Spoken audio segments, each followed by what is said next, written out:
Jeremiah here with my homie Anil in the house from Pot TV, who apparently has never been Never once. on the show. Never once for good terrible. reason. For good reason? Face for radio. And jokes also for radio. And a voice for TV. That's right. Yeah. Well, it's good to have your radio face on the show. Quite handsome. Look at those glasses. We're kind of like, we almost look the same with our bald heads. I think it's a nerdy activist. I think it's a standard. The nerd activist standard. It's That's a good right. one, actually. I'm going to bring the chat up here. It is good. So, Anil, what's shaking with you, brother, man? What's shaking with me? You haven't, since you've never been on the I've show. never been on the tell show? us about your whole life. About my whole life. All right. Well, I beginning. was born at a very young age, but I love that one. I honestly, the things that are most interesting to me, Global Marijuana March coming up tomorrow. Oh, yeah, baby. So Name of check the out where it show. is. It's always supposed to be the first Saturday in May, but it may be different in your town. So That's true. Check, and make sure that you turn up, because there's still places around the planet where people are being murdered over this. The death penalty. This is crazy. Madness. Enough is enough. And then there's a big cannabis conference on the weekend, same day, Saturday and Sunday. That's the Cannabis Hemp Expo. Keynote speaker this year will be Graham Hancock, if you're familiar with Graham's work.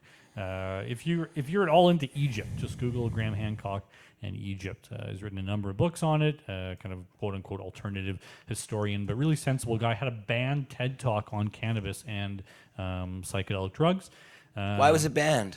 Well, they didn't like his message. They just felt that they didn't want him discussing cannabis, which is funny because he had actually given up using cannabis. And the talk was about that, about the length of his relationship with it. He left it on amicable terms, but they just didn't want to discuss it. They also took out another Who is one. this Ted, anyways? Yeah, Sounds like a it's jerk. Joke. Ted's a joke. That's what I think. Ted X, his brother. Terrible. What else is? Yeah, so those are the kind of the two things I'm immediately interested in. And the third thing I'm interested in, which will be coming to Pot TV soon enough, but we were told that a number of U.S. states have had so many bodies pile up due to opioid overdoses that they've been renting refrigerated trucks to store the bodies because they can't actually process them fast enough. So Danny and I are trying to figure out what they're doing with all the bodies in Vancouver. Good question. I think that's a pretty good question. They got the unit, the big truck they bring down. Well, they got trucks. The reefer on the back. They've started. There were some U.S. states that were renting space in not cemeteries. I would say this is an epidemic. Yeah, it really is epidemic level. Like it's a lot of just it's literally so many bodies piling up. They don't know where to put them. So where are the bodies in your town? Because there are overdoses happening. What are they doing with them? It's unbelievable when you think that all of the money that they spend on terrorism and combating terrorism, and it's nobody, there's nobody who's affected by it. There's no terrorists. No one's affected by it. No, but then we have this drug war. We have bodies piling up, and they refuse to look at the science of how to fix this problem. And they just have refused for years. They're sticking to this ridiculous prohibition, and it's so bizarre because it literally the science is there. It's not like they have to search far for it. It's there. I really find one of the things I've been thinking of also the most in the last couple of weeks is really how you keep up the credibility of the drug war and the whole thing. Like I think the problem, maybe the thing I think people would like to think is that the underlying message of the drug war is that we don't want you to perceive things in different ways.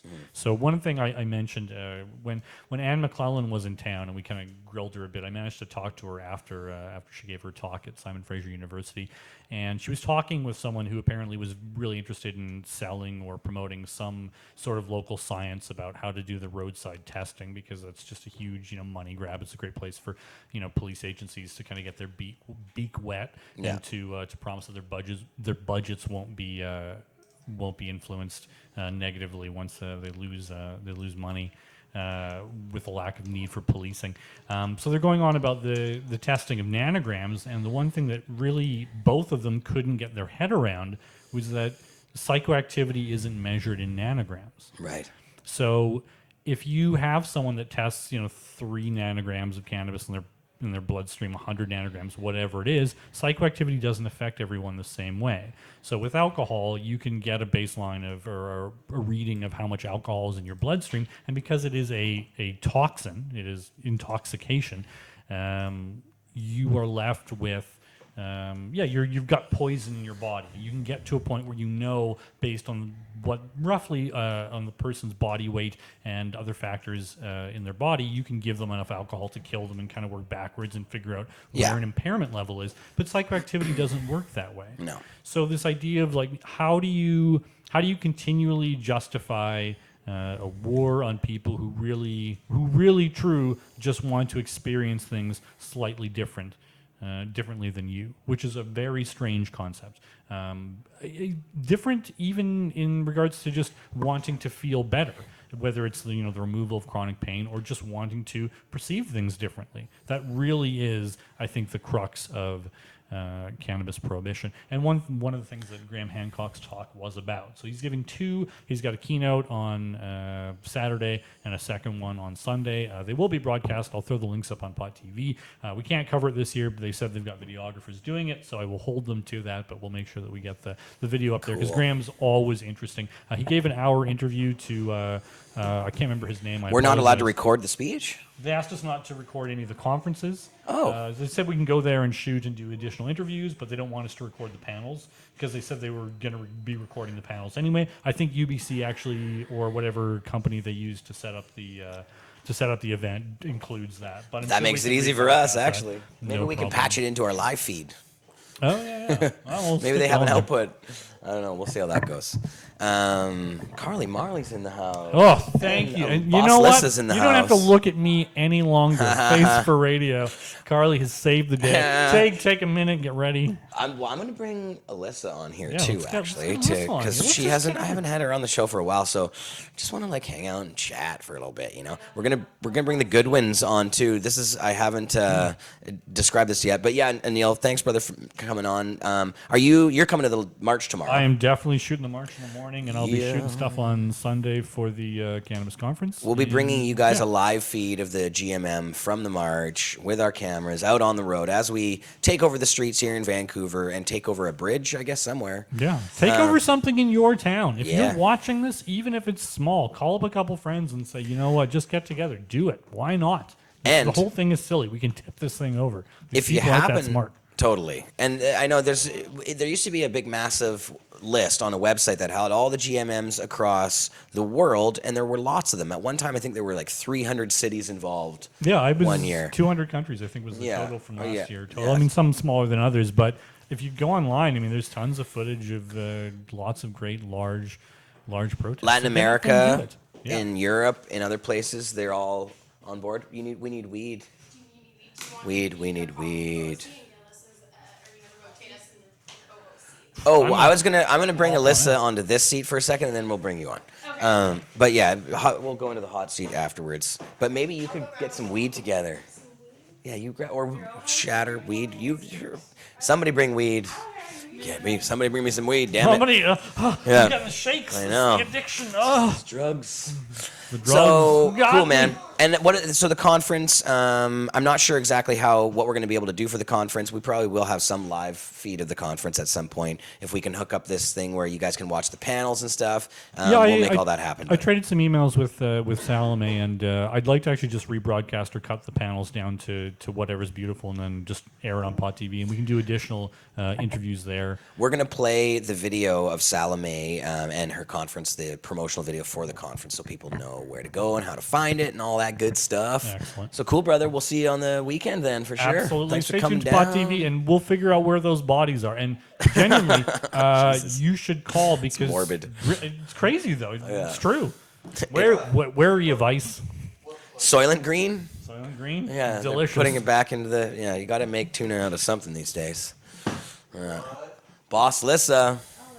Look, while there's nobody sitting here, there's this gentleman in the background. He looks uncomfortable. Looks like he's angry. But it's got the little, that's not CNN, that's CN, you can see. It's definitely not the set of American Morning on CNN. Definitely not. Ignore those things that look like Yeah, ignore It's all a that. lie.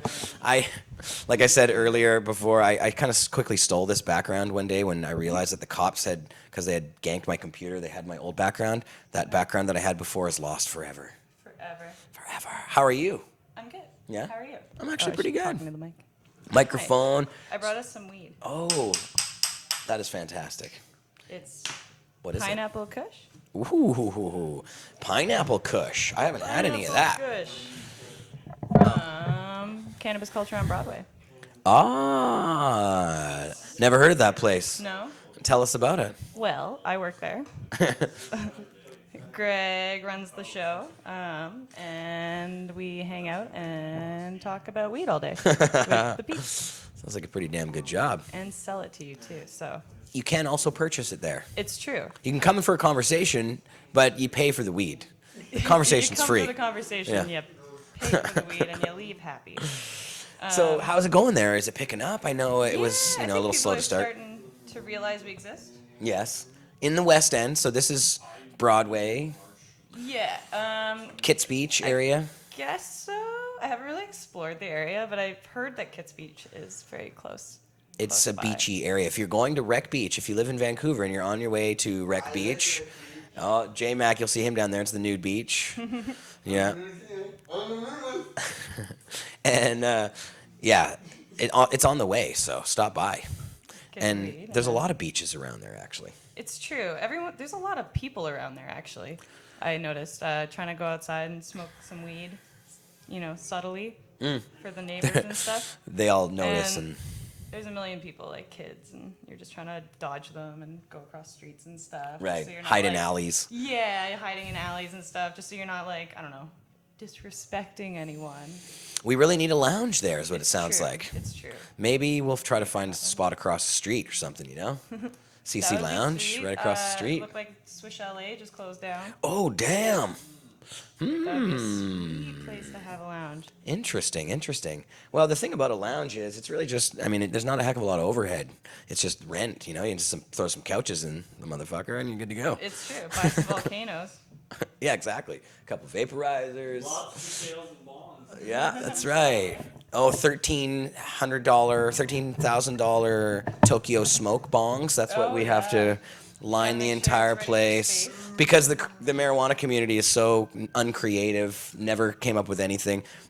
For those who don't know what I'm talking about, most of the people watching this show has probably seen this clip, but from Tokyo Joke. Oh my God, it's ridiculous. Wow, I thought these guys What a were joke. pretentious before when I saw their first video about the They Tokyo think they're Smoke so Found cool in place. it, eh? Oh my Their God. vibe, they're like, I don't know why Yeah. they're not being more creative. Yeah. Like, there's only two kinds of come on. bongs. And Yeah. you're like, no, there And isn't. the guy's like, this is a community that prides themselves on being creative and yeah. He's The, like, only "Yeah, 'cause we the are." small format or large format dragon pipe is what apparently the only thing that the Couldn't cannabis even- community has ever created.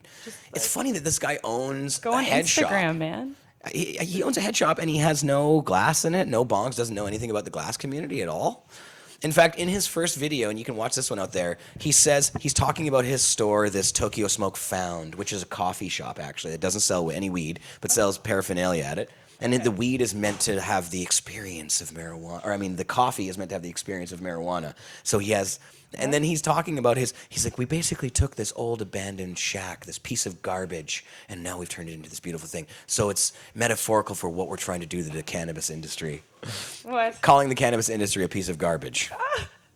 That's So- so harsh. Yeah. Oh my God, they're silly. Yeah, look up Tokyo Smoke and go and send some funny messages to those guys. I'm gonna Google something later. Yeah, What yeah. time is it? It is Doobie 4:22. Oh, it's actually almost. We're actually, 4:20. it looks like we're a little, a are we little ahead? fast. That's a little fast? I don't know. What's my iPhone say? What time is it, ladies and gents? It is for. I was just making it's doobie time. It's joke, doobie time. but Do you have a lighter for I that? don't. Oh, Yours? damn, what Do a you, tease. Do you guys have? I know I'm I don't have a lighter at all. We're lighterless. always have a lighter. This is terrible. So ill-equipped. And look what I have in my hand here, though. I have a copy of Highway Magazine, the latest issue of Highway Magazine, with an article called "The War on Cannabis Culture." And look who's on the cover there. There's a few.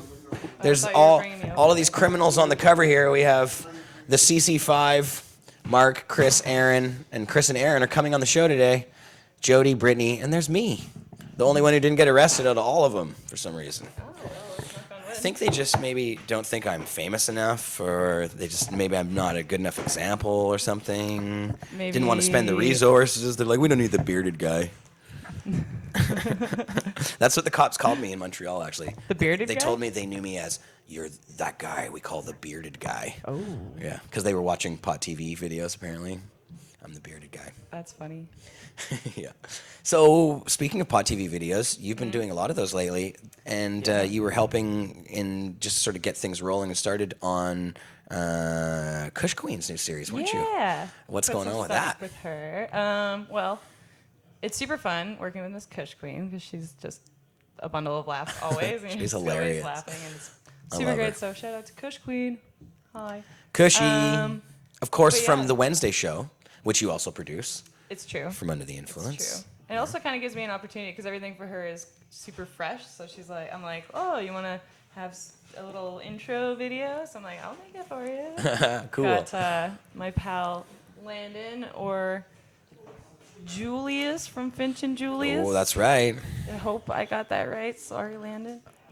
What, you don't know which one he is of the two? I can Yeah. never remember. He's told me so many times, and I'm just like, Hip hop, baby. 50-50 chance I got that right.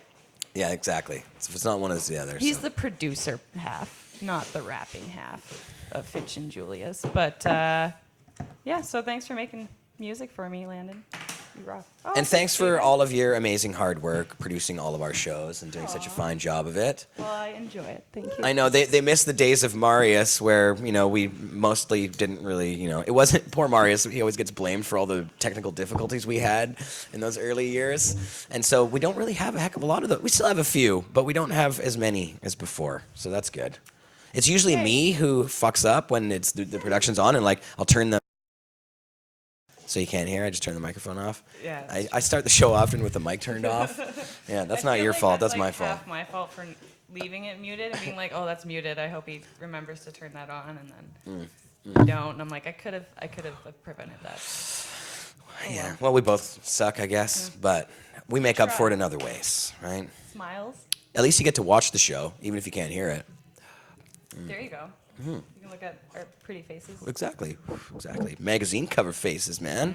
Fucking cover On models. the cover. Well, thank you, Boss Lissa, for coming on. Oh, you're welcome. I'm gonna get you to help us out with the Sounds and stuff. the Skype connecting because we're bringing the Goodwins on. Sounds. They can talk about their appearance in Highway magazine, but it's already 4:20, so I think they're itching to get on here. Probably. I kind of told them I was going to have them right away. It's actually their wedding anniversary today. Oh, happy anniversary. Happy anniversary. Happy anniversary. Happy anniversary. So they're waiting. Okay, We don't wanna make them I'll late hop for their off and make play. sure everything goes smooth. Thank you, Boss Lissa. You rock. Bye, guys. Thanks for running the show. Ooh, nice joint too. Here, you can take that with you. All right, so we're gonna get this Skype thing up. So, for those who don't know our next two guests, the Goodwins, Chris and Aaron, activist extraordinaires, superheroes from Toronto, who have done so many damn things. It would take probably years to list all of the notes on their CV resumes. But yes, you know them from many a vapor lounge and marijuana dispensary, and most recently our cannabis culture dispensary on Church Street, which they were co-owners of with Mr. Mark Emery, and were arrested. Now they've both been arrested multiple times and are facing now charges for all of their cannabis crimes.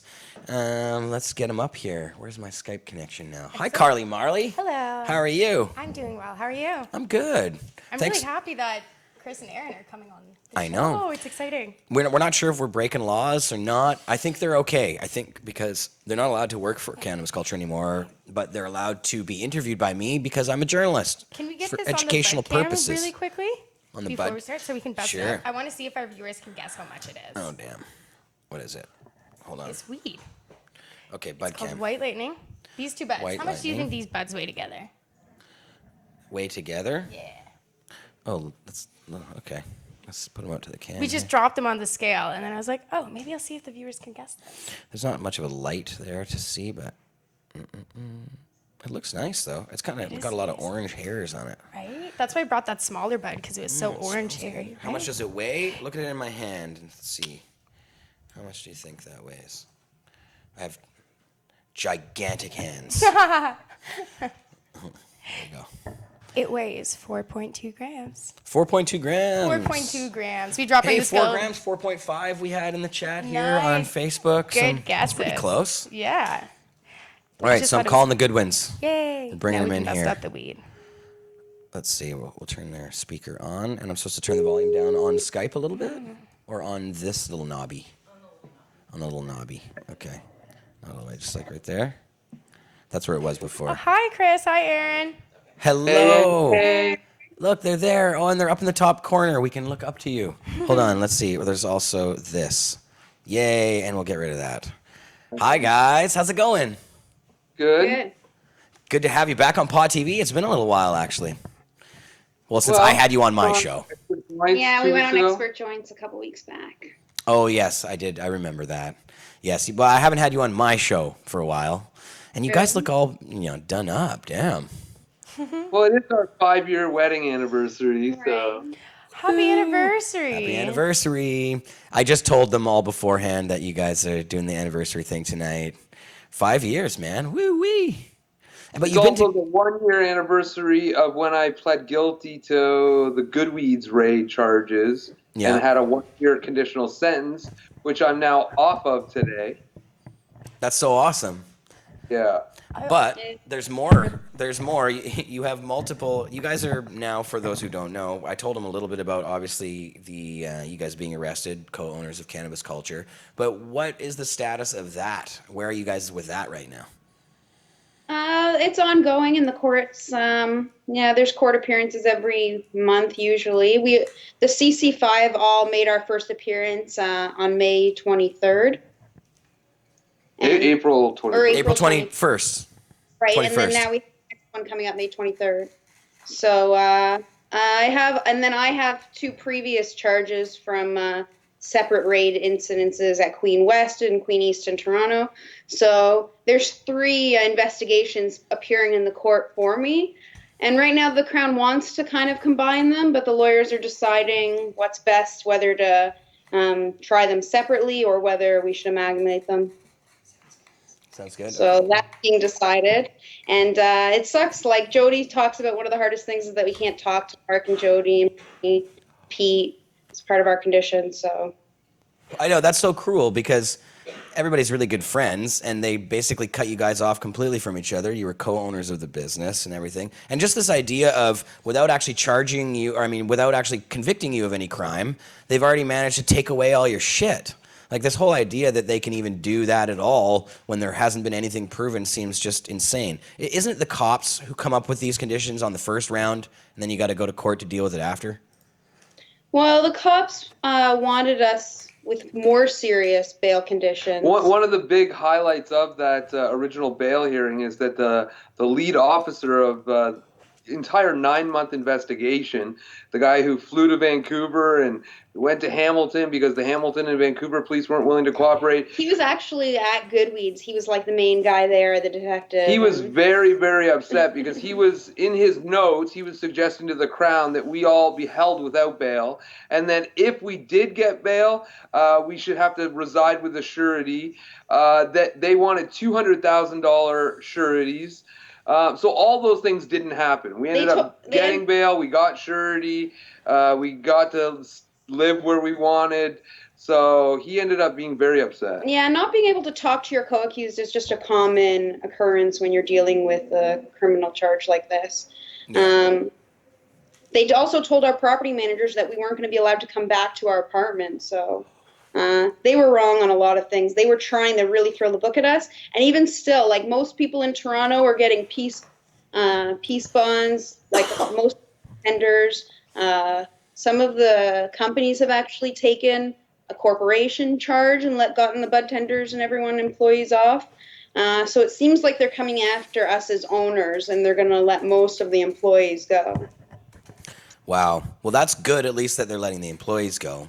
We'll see if this sticks as well. But like, do we know of any other? I've heard that they had gone after the brass of some other place, like a Canna Clinic, I think, or something like that, or that they got the owners there. But I haven't actually. That hasn't been verified. Do you guys know of this happening before, of them focusing on the ownership rather than the employees?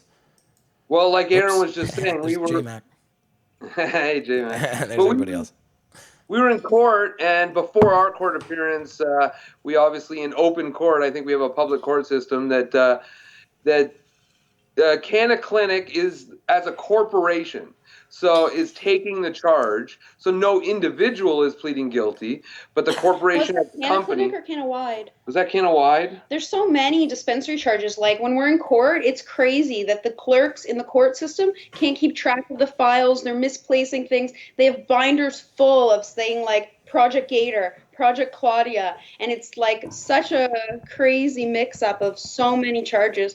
And like we hear about most of the raids, but some of them go unnoticed that aren't getting reported on. So the raids still happening on a regular basis. It's unfortunate.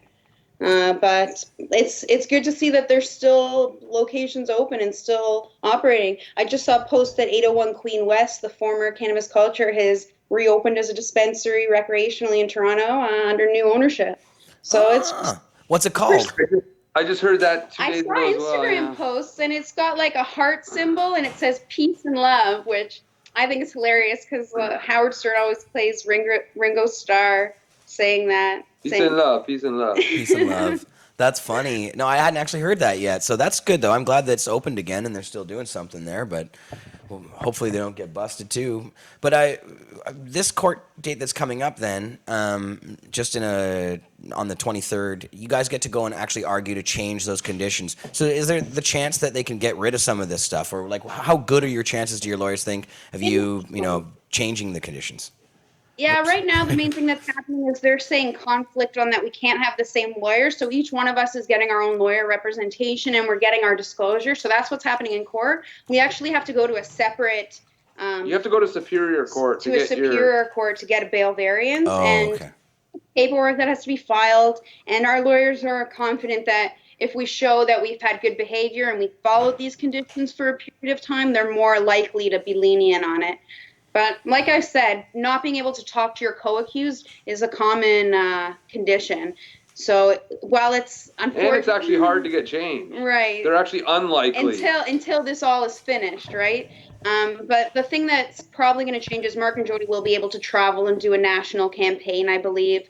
So the bail condition right now that we don't have passports and we are told we have to stay in Ontario. But I believe Mark and Jody are going to get a condition where they'll be able to go across country and do their tour. Mm-hmm.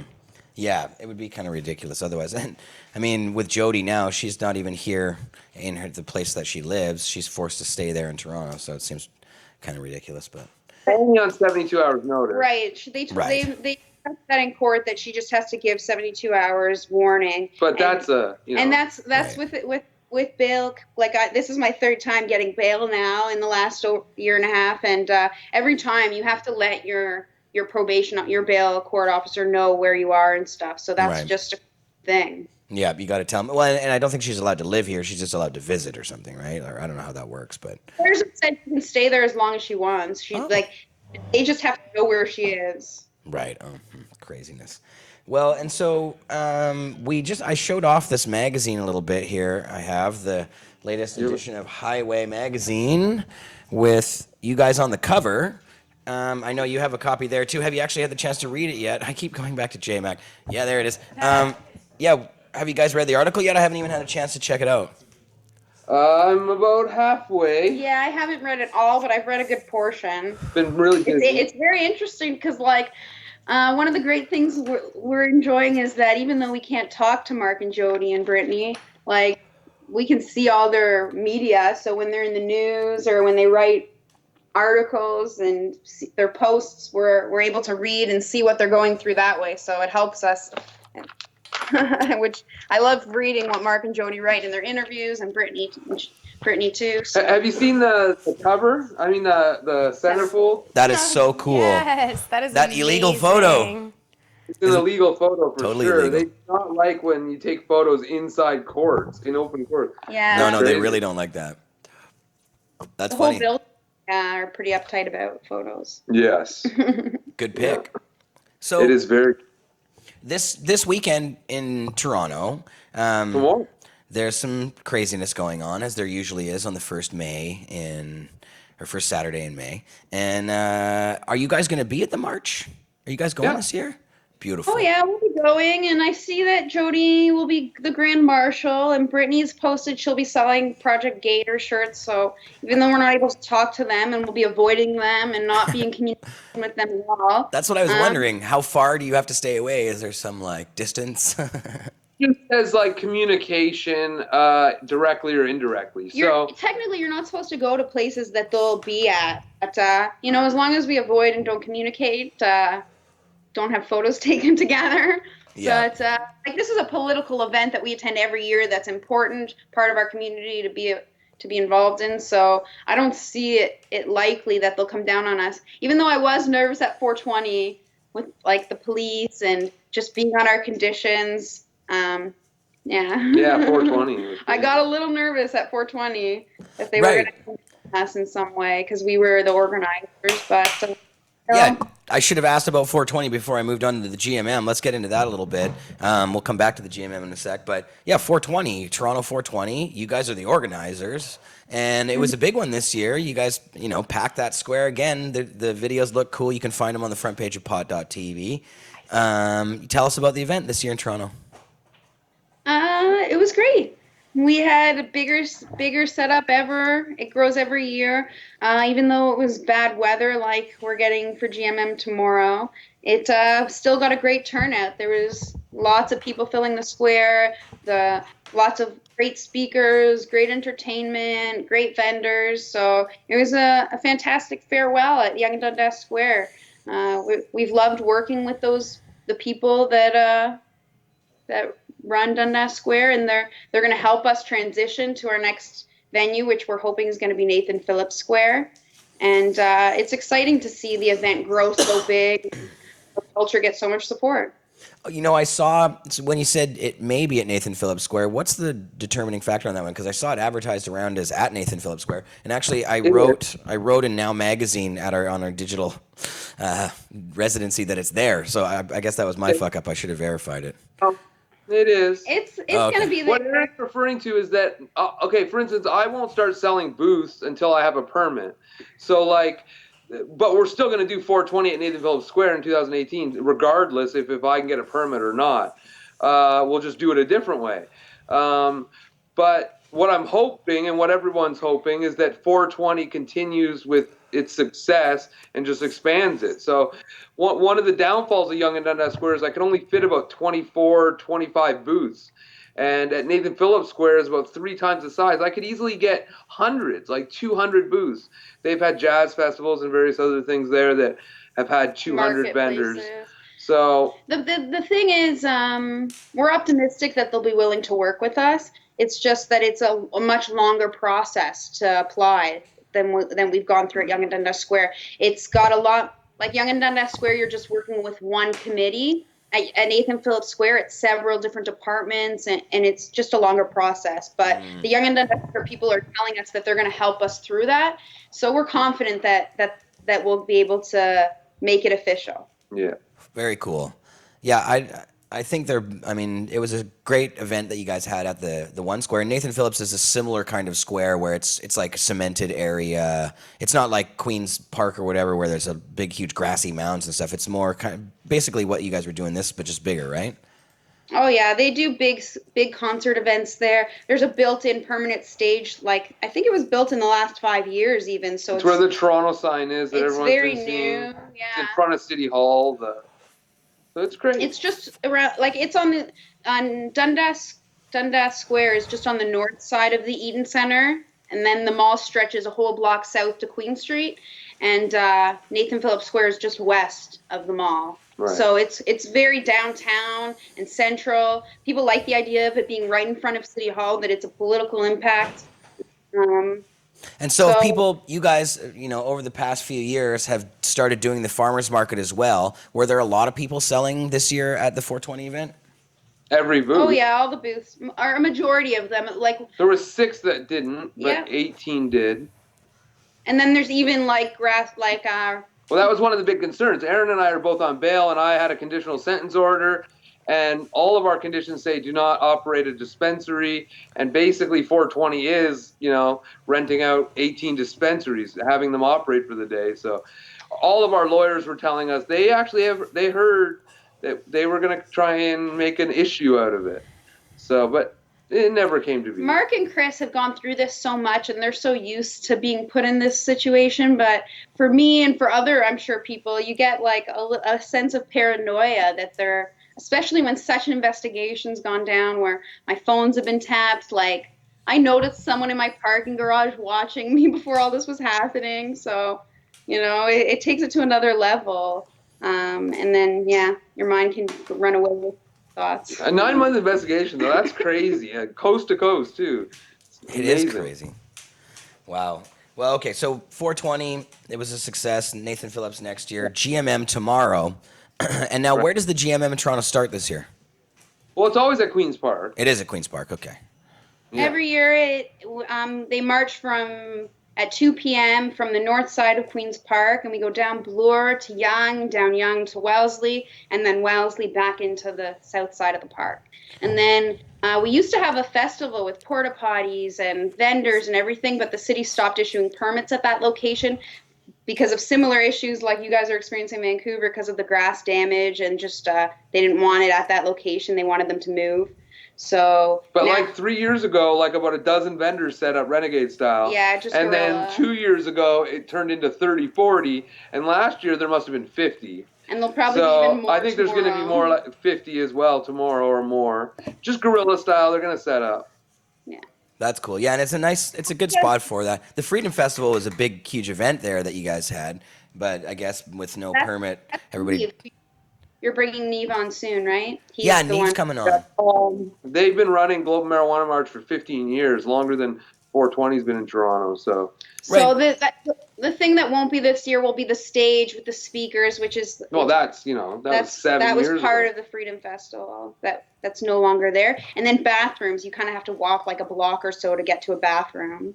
I don't think there's the big float this year either. I'm not sure they could afford to do the big float, but tractor trailer, one of their friends that has a tractor trailer of some kind. Yeah, usually there's two. Like Puff Mama also puts Some on the guy Killing that Time has- band, where there's a live band playing on a track bed, and then there's a big party bus usually. So I'm not sure what's going to be the situation this year, but usually lots of activists show up with banners and flags and costumes. So even though it's going to be rainy, I'm sure like 420 there'll be a big turnout.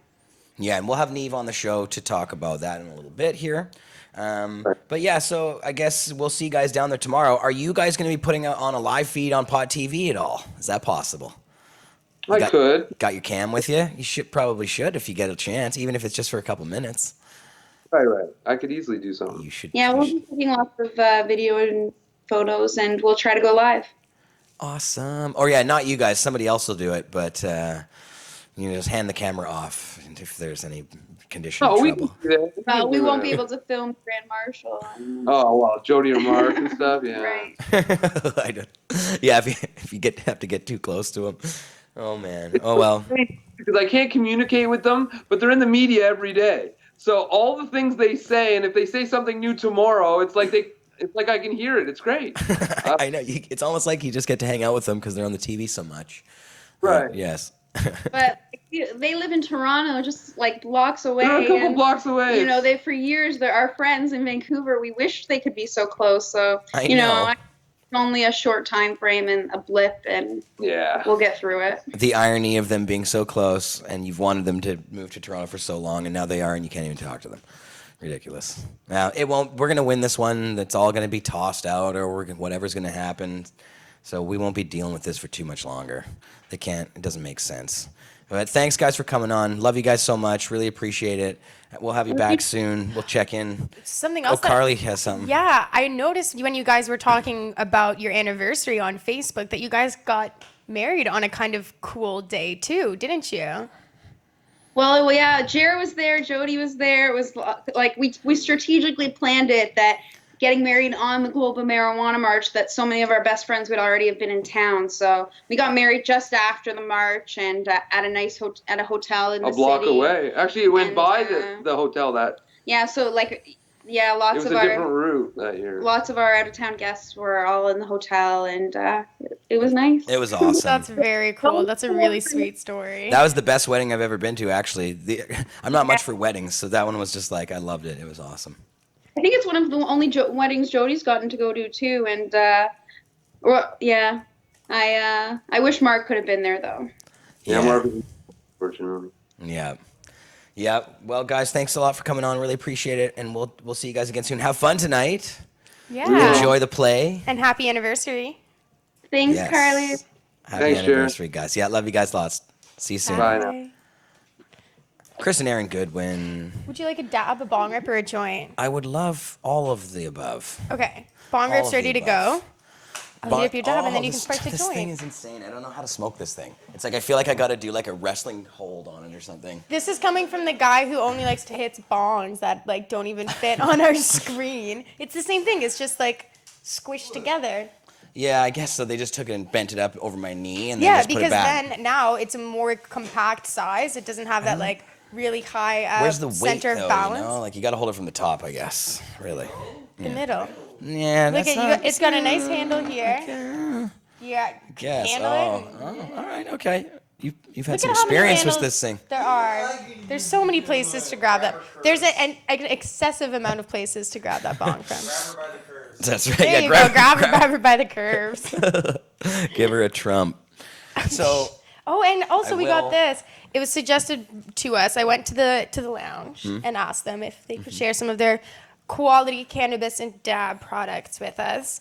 And the person who is working with them suggested that I bring this up since it's Revenge of the 5th. I cannot speak. It's Revenge of the 5th today. So Revenge of the. That's stupid. you're Are you stupid. kidding? That they can. What I thought. Oh my God! I was like, give me May- Terpy Sativa dabs. She's like, how about Death Star because May it's the 4th, Revenge I of the get. 5th. May the 4th It's is Revenge. good.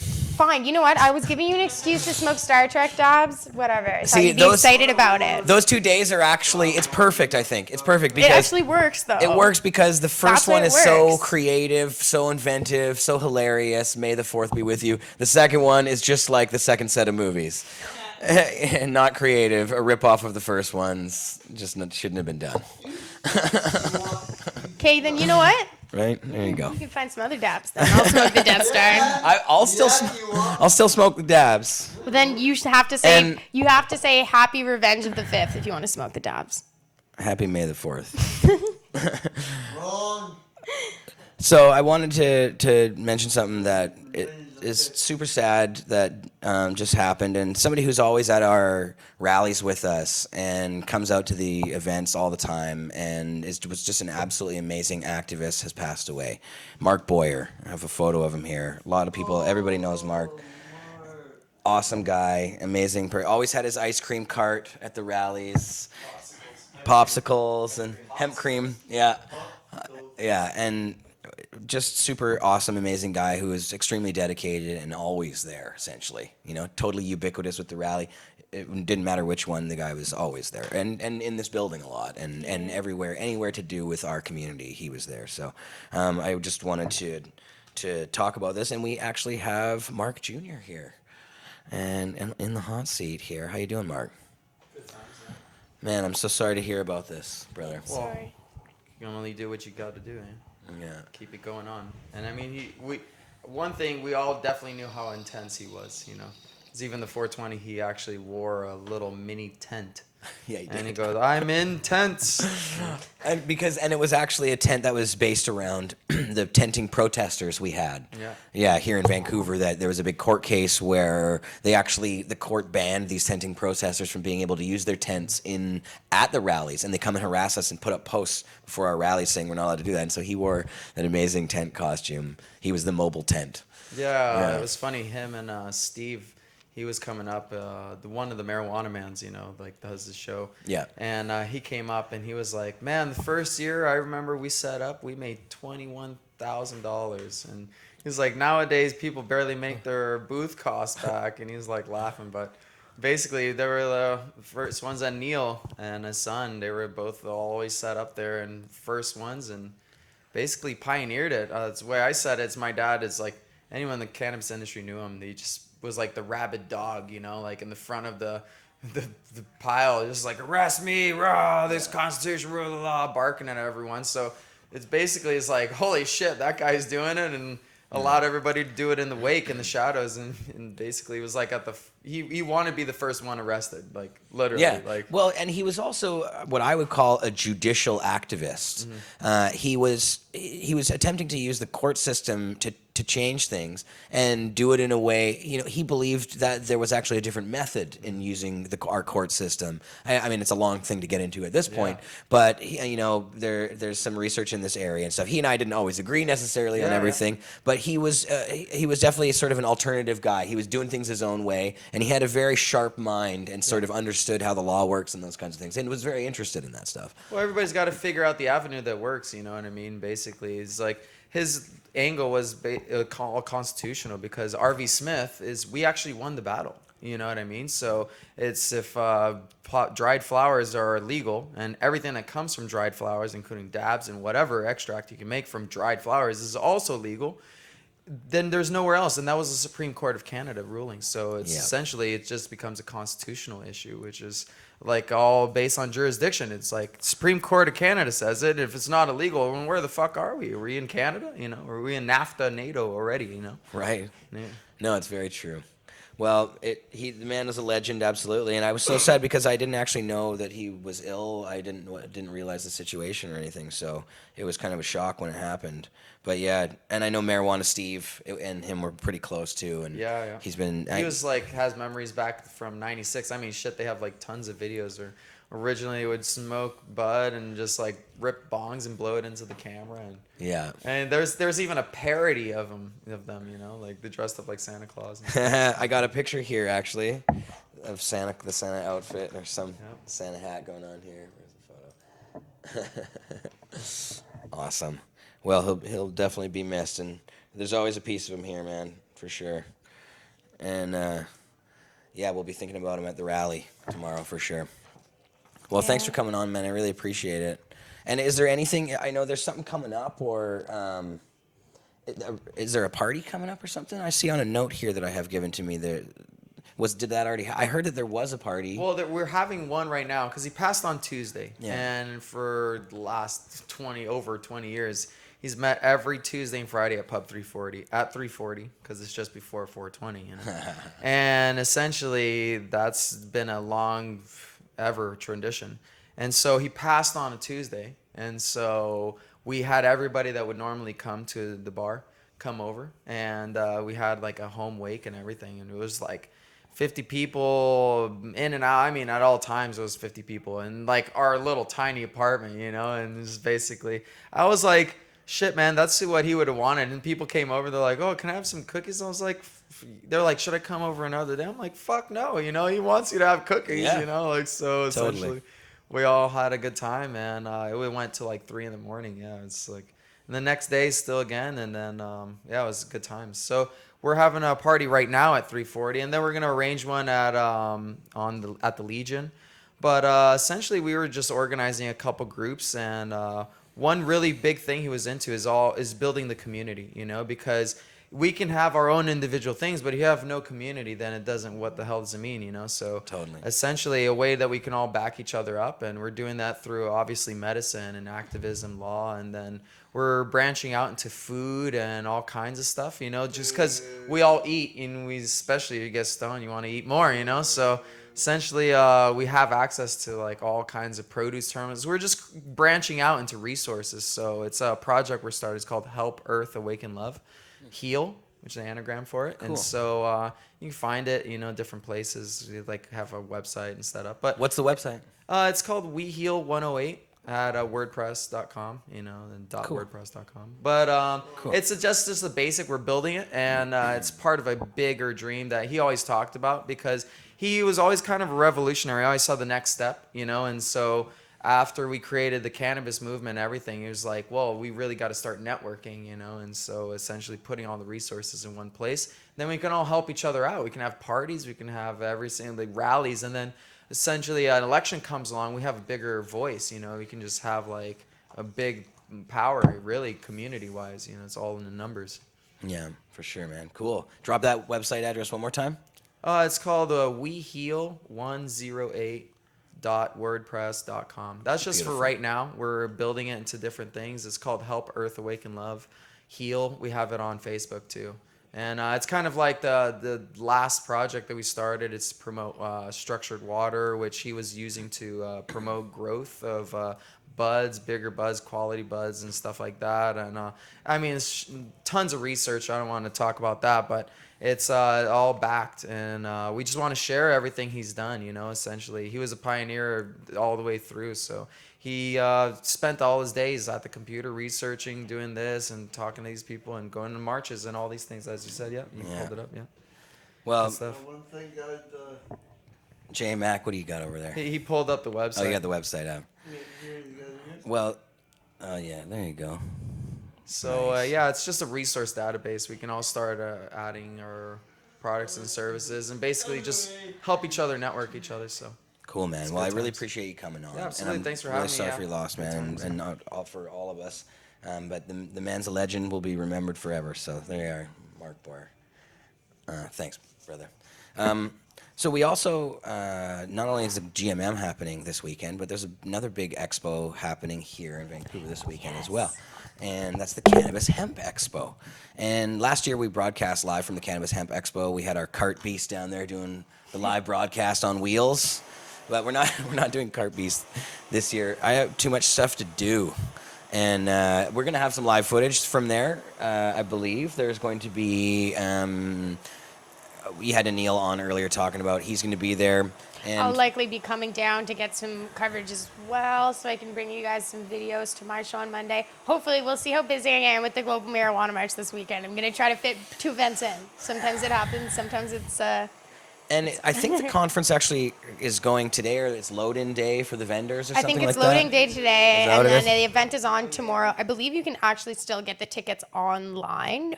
There's a post on Cannabis Culture's Facebook page and our Twitter right now if you're looking for the website. I have to say, out of all the events I've been to, if you're looking for information, this was the most comprehensive event that I've been to by far.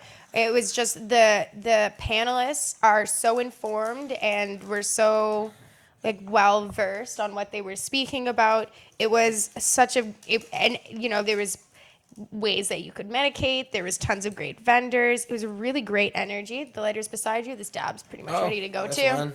It matches. Nice. Oh, you the dab? Well, I'll do the dab first. Okay, then. there All you right, go. and then we'll do the bonk second. Is it ready? Yep. Okay. Thank you. You're welcome. Yeah, it was a really great conference. There's footage up from last year on pot.tv. And we put up a bunch of video from the live recording. Not only did we live stream most of the whole Good. Thank you. it's that Revenge of the Fifth. That's what it is. That's nice. But we also, there's a lot of individual videos, so you can go and see kind of chunks of the individual panels if you're looking to hear about a specific topic. But Yeah. such a great informative And event. last year, we were there with a cart beast, but J Mac was there with his own cart beast. Yeah, he had the mobile unit, but and didn't you strap a cam onto the chair? I got the cam on my wheelchair last year when I was riding. And this year it's not going to be that way. I'm still going, I'm still covering it. Yes. J Mac will be covering it for Pod TV for us as well. Now, Yeah. but J Mac, you're recording video. You're not doing live stuff. You're gonna do live stuff too. No. Tomorrow I'm going to go around and take interviews on phone, voice record interviews. And on Sunday, me and my friend are gonna go meet up and go out there and shoot some videos, shoot some scenes, shoot some PAs with vendors. Because as you know, I got a show called G-Night All Access. You guys think I forgot about it? Nope, I didn't forget about it, guys. I'm still working on your show. J-Mac called All J-Mac Access. All Access. And you guys seen on my YouTube page. Yep. My, Soon to be on Pod TV. I've been working on it for so long, guys. That's why I'm really busy, not in chat lately. J-Mac's I'm- busy. He I'm goes. working my J-Mac ass also off. goes to all the events. I go to a little more now. Now I'm walking. I'm not going less now than I'm walking. But the 'Cause ones I do go to are the main ones that mean the most to me. Like 420, I was there for 36 hours. Yeah, you were one of our hardest working activists, J-Mac. You stuck it out. We had our activists actually there the day before this year, and they slept on site, Yes, camped out overnight. We slept on stage. We were there from I was there from 1:30 in the afternoon on 19th, and built stage by 8:30. We were done. I went to land for a bit to go warm up and to go take a break because they had a washroom there and a soft couch because I was busy working. Went back there at midnight to the beach and was there until basically 8 o'clock that night. And I must say, thanks to my marijuana mom, Carly, she made me take a nap at 9 a.m. and I'm glad she did because I didn't sleep at all. I saw you napping in David's tent, I think. Yep, I was there for a good hour, took a good hour's nap. Like I said, she said, go sleep or you're not going to have fun. I'm like, no, she's like, go sleep now. Give me weed, Yeah, give me she- a phone, go to the tent, go lay down, it's not busy, go lay down. Well, I want to like, make sure. I want to fine. make sure that as few people as possible pass out on 420. And when you're going off of not very much sleep, like volunteer table I'm used- food, I'm yeah, used and to smoking it, a lot of though. weed, he was like kind of ready to go I- a little bit on I- the table. And I was like, if you don't fall asleep, you're gonna be one of the people that falls on their face right at 420, and you're gonna be so upset. If you have to fall asleep J-Mac right before green out. 420, Yeah, I was like, it was funny. just go take the nap, get it out of the way, and you'll feel so much better, and then you'll have fun. We had our- I felt really, really good. I felt really good. I like I said, that, Practice safe smoking, everybody. We had a Yes. post 420 meeting, just going over a couple of little things here and there, and I asked David if anybody had greened out, and he said actually the only person really in there was J-Mac sleeping. So US. And as I said, that's what they're for. If you need to rest, Nobody if you even need to lie greened down, And- we'd and rather what- have people go and take a nap in the green out booth than be like standing up in a crowd and just face plant, because then you can actually get hurt. So And we till want it- to make it comfortable for that purpose too. I'm wearing my And- 420, my blue 420 security shirt. and to let you guys know, Now I have nothing but 420 I- shirts. the time in the green out to me was not because I greened out. It's because Carly made me sleep. Yeah, no, it wasn't That- because he was getting. no, It's just because he was very, very no, tired. no, And when you're very, very I- tired and you smoke a lot of weed, you I'm should make just- sure you're at least getting some J-Mac rest can't or hold- some food. can't you handle his know? weed. Oh, and no. I was only there for 45 minutes to an hour. Yeah.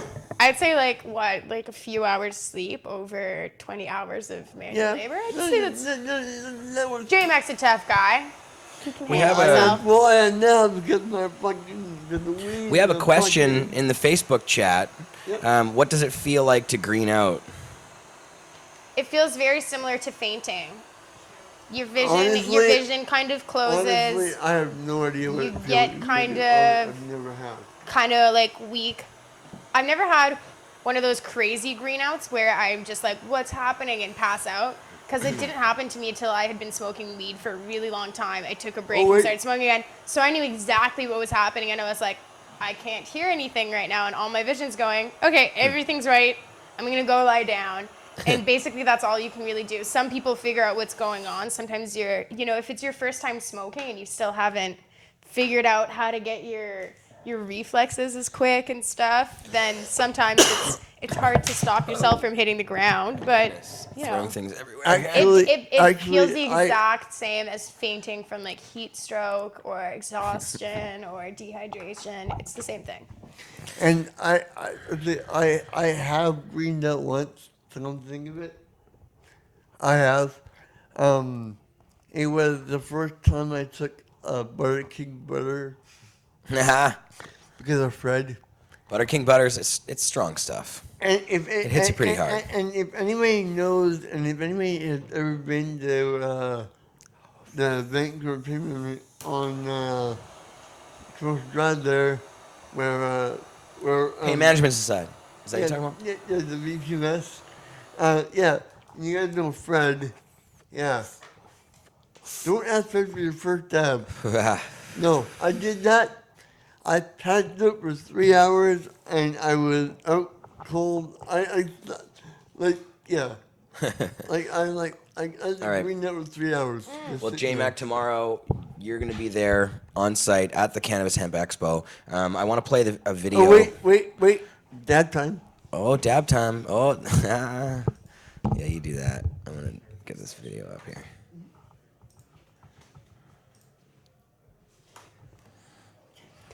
The carb caps there by the microphone there, J-Mac. I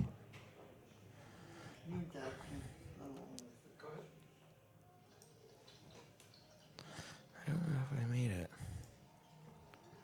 Nice. Looks good.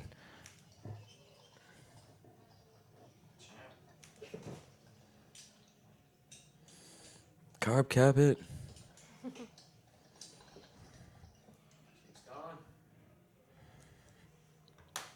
There you go. Bamdi. Haha. Yeah. That's good, Charlie. Thank you so much. You're very welcome. All right. There's J-Mac. So I have the video up here. Now, is this actually it? Did it work? No, it didn't work. It just made a new scene. Okay, hold on a second. It's I going to love go. this video. I'm going to just put it over top of us here. I think I can do that by just making a little screen capture thing here. Let's see that. Screen cappy. Oh, yeah, you're right. Oh, now it did it. Yeah, hold on a sec, guys. You can watch me in action capture the screen for you. Yes, this is the Cannabis Hemp Conference and Expo, May 7th, 6th and 7th in Vancouver at the Nest. Here it is. Where is it? No, it doesn't. Is it not working? It's black. Is that because it's in Chrome? Wait, what if I press play? Does it? Oh, damn. It's in Chrome. I got to do it in Internet Explorer. Is that right? Good Lord Almighty. Okay. Sorry, folks. Who would have thought that Internet Explorer would actually be useful for something? I was just thinking that. Yeah. Yeah, I figured it didn't even exist anymore. It's like Netscape. Oh, MySpace. There it is. Now, let's see if it. Thank you, Alyssa. One more time, we'll try with the screen capture action. And then we're going to bring on. We have Neil Magnuson in the house here. But I also have to bring on Neve from the Global Marijuana March because he's waiting for us there in Toronto right now, being like, what's up? Oh, man, hold on a second here. Is that full screen? Yes, that's full screen. All right, now y'all got it. Check this out. Enjoy. Play you. Hi everyone, my name is Salome and I'm involved with the 2017 Cannabis Hemp Conference and Expo happening right here at the UBC Nest on May 6th and 7th with 50 international and national speakers, 60 exhibitors, and 4 hands-on workshops. Did you know that cannabis laws in Canada are changing? The Canadian government has stated they're going to release proposed legislation on legalization this spring. This is a very exciting time as Canada paves the way for other global leaders in cannabis legalization on a national front. Now there's a lot of information out there regarding recent changes and it's hard to decipher what exactly is going on. That's why the Cannabis Hemp Conference and Expo is such a beneficial and valuable event at a very pivotal time. Now, many people don't know that Canada has actually had a medical marijuana program since 2001. And with all the latest research on cannabis health benefits, it's no surprise that Health Canada stated in September 2016 that over 98,000 people are enrolled in the medical marijuana program. It's important to note that cannabis has been used for its medicinal and therapeutic properties for over 5,000 years. And it wasn't until 1923 in Canada and 1937 in the United States that cannabis started to become illegal and stigmatized. Now, with the latest research, things are changing and more people are awakening to the benefits of cannabis. At the Comprehensive Conference, you'll be able to get the latest research on the medicinal use of cannabis, cannabis extraction, genetics, growing, hemp solutions, as well as legalization. To see a full lineup of speakers, read more about the panel discussions, as well as the workshops, check out cannabishempconference.com.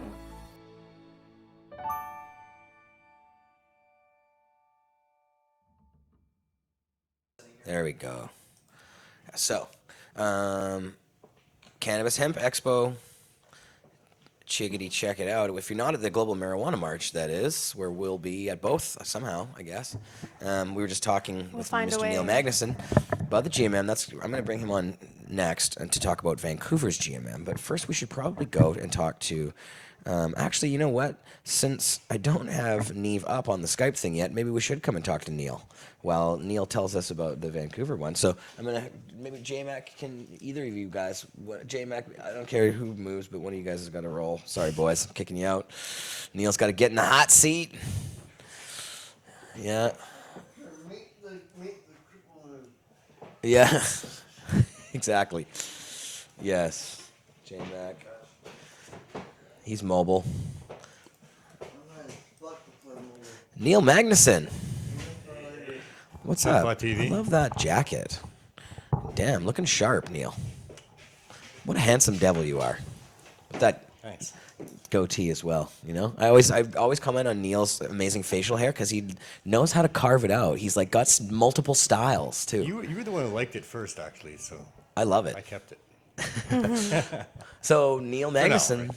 telling us about the Global Marijuana March in Vancouver. Yeah. But first, before we talk about the Vancouver issue of the march, can you talk about the GMM history a little bit? Well, it's been going on for a long time, and it goes on in about 200 countries around the world. This is a very important date in the calendar because it's an opportunity to speak about the oppression and stigmatization. And stigmatization doesn't even begin to talk about what's going on around the world with respect to the oppression of the cannabis culture. There's death sentences for having more than 2 ounces in half a dozen different countries around the world, and still, trillions of dollars have been wasted on this this effort to annihilate this culture and to annihilate this plant from competition with all those things that are synthetics and patentable. So it's a horrible, horrible thing that's been happening for a long time, and this is a march that is set aside on the first Saturday of every May. In most places, there's the odd place that does do it on a different day right around then for logistical purposes, but for the most part, it's the first Saturday in May right around the world. It's a global protest against the continuing laws that are oppressing people and causing so much harm in our world. So that's why we're doing it. That's why it's important. We're taking over the streets, which is really cool. You get to smoke weed and walk down the middle of the street and talk to people on the sidewalks and stuff. It's But, actually my favorite of the rallies, to be honest. For that reason, it is for me too. Because I love walking around with the bullhorn and giving everybody the pot talk. Fun. It's my favorite event to see you at because you're hilarious. Jeremiah is already a pretty opinionated person. If you give this guy a megaphone, it's pretty hilarious. We had we fun. got lots to say, right? I mean, Jeremiah's got lots to say. We had fun because last year we commandeered a bridge, the Canby Street Bridge, I think. Yes, we And did. that was just so amazing because what's cool about this event to me is that the cops have always been so quick to just, as soon as we have a protest march, the cops will come and protect you and let you march through the streets. And ask you what the route is. Yeah, ask you the route. They want the map. They will escort you. If you have any kind of protest in the city of Vancouver, I'm sure it wouldn't even matter what it was. Those cops are there to help you. Pretty much. Yeah, and they will actually assemble around you, and they've never been aggressive. Not here in Toronto. Once we they get to are our aggressive. destination, there's been the odd, almost every year there's some little thing that they want to feel like they're in control of. That's true. Yeah. But no, for sure on the march itself, they're awesome. They keep us safe, and we follow their advice because they're always, they got our best interests in mind, and that's evident by the way they make their choices. We're happy to have them. Yeah, and because in Vancouver, traditionally the cops here have been pretty cool to us. I mean, it's funny, you happen to be the exception, Neil. There's been the odd incident. Yeah, the odd incident is Grasstown riots. Grasstown Riot, Cannabis Day. Yeah, there's been the odd incident, but for the most part, they're good. We try to work with them. I think what we do is for them. Like, these laws don't benefit the police except for getting more overtime pay. But in reality, it's respecting the community that I think is more valuable to them, and they're not getting that because they have to enforce these ridiculous laws. It even puts their lives at risk when the population doesn't trust the police and won't report on things and are constantly afraid and see the police as being your enemy. That's not what most police got into policing for, you would hope, and so we're doing it for them. We do think that if we could get a sane world where police are concerned about people's personal property and personal safety and behaved like that, then we would all respect them. We'd like them a whole lot more. We'd probably think they were heroes. And I'd like that world a lot better than where they got to enforce laws that protect corporations and the citizens are always unhappy about it. So we're doing it for them. It's true. And now the history that I was thinking of about the GMM was about Dana Beal. Dana Beal, the founder, I guess, inventor of the Global Marijuana March or the Million Marijuana March in New York. That was originally where it was going. Yeah, in the city of New York. And this was, I can't remember what year it was. In the 90s. I think it was 81. No, in the 90s. 99. Yeah, it's sometime in the 90s, I believe. I've looked it up to try to find a Can't picture. remember. Like the You first should look year. it up. Somebody should look up the GMM. why that is. But yeah, Dana Beal invented this thing, and it quickly spread all over the place to all these countries, massive amount of 91? countries. Did you say 91? No, look up Oh, the Global look up- Marijuana March, the year that it started. I can't remember. It's in the 90s. But Dana Beal is a longtime Yippie activist, actually. He is a political activist known for all kinds of cool stuff in the city of New York there. But he actually was arrested for smuggling marijuana and was in jail for a long period of time. I don't know if Dana Beal still... I'm wondering if Dana... I'd like to know about this. I'm going to look up Dana Beal because, I wonder what's going on with Dana. He's an American and political activist, best known for his efforts to legalize marijuana. He's still kicking it. He founded the Yipster Times in 1972. And he also is known for his promotion of Ibogaine treatment for addiction. Right. Yeah. And Dana, there's a cool picture of him here. I'm going to get this picture up. That's another topic we He should kind of talk looks about like briefly. Mark Twain. Yeah. Let's get this picture I up. imagine he'll be on the Global Marijuana March in some place around the world. Yeah, Probably I don't know. New York, maybe? I would imagine if you were to go anywhere, it'd probably be New York. Let's see this You picture. never know. You never know. Or maybe wherever he's Ah, damn, it's just black. Google Chrome. No. Damn, I know. I don't know why I keep... It's shiny, but it just- doesn't always work I for just you. have this aversion to the Internet Explorer button. Don't know why. I know why. Most people know why. That's a valid aversion. It's an easy target, though, Look at the picture there. Look at that. And that cop next to him, which I just covered up. There you go. Anyways, I'm doing this all one-handed here. All right. So I'm trying to get a hold of my man Neve here through text messages, but I don't have him yet. So, there he is. I do have him. So we're going to Skype him right now. Let's go bring him in here. Just going to add him. I love how we do it all live on the air since we didn't prepare in advance. It's reality TV. Live show, baby. So, and I do have a Skype thingy here. Does it work?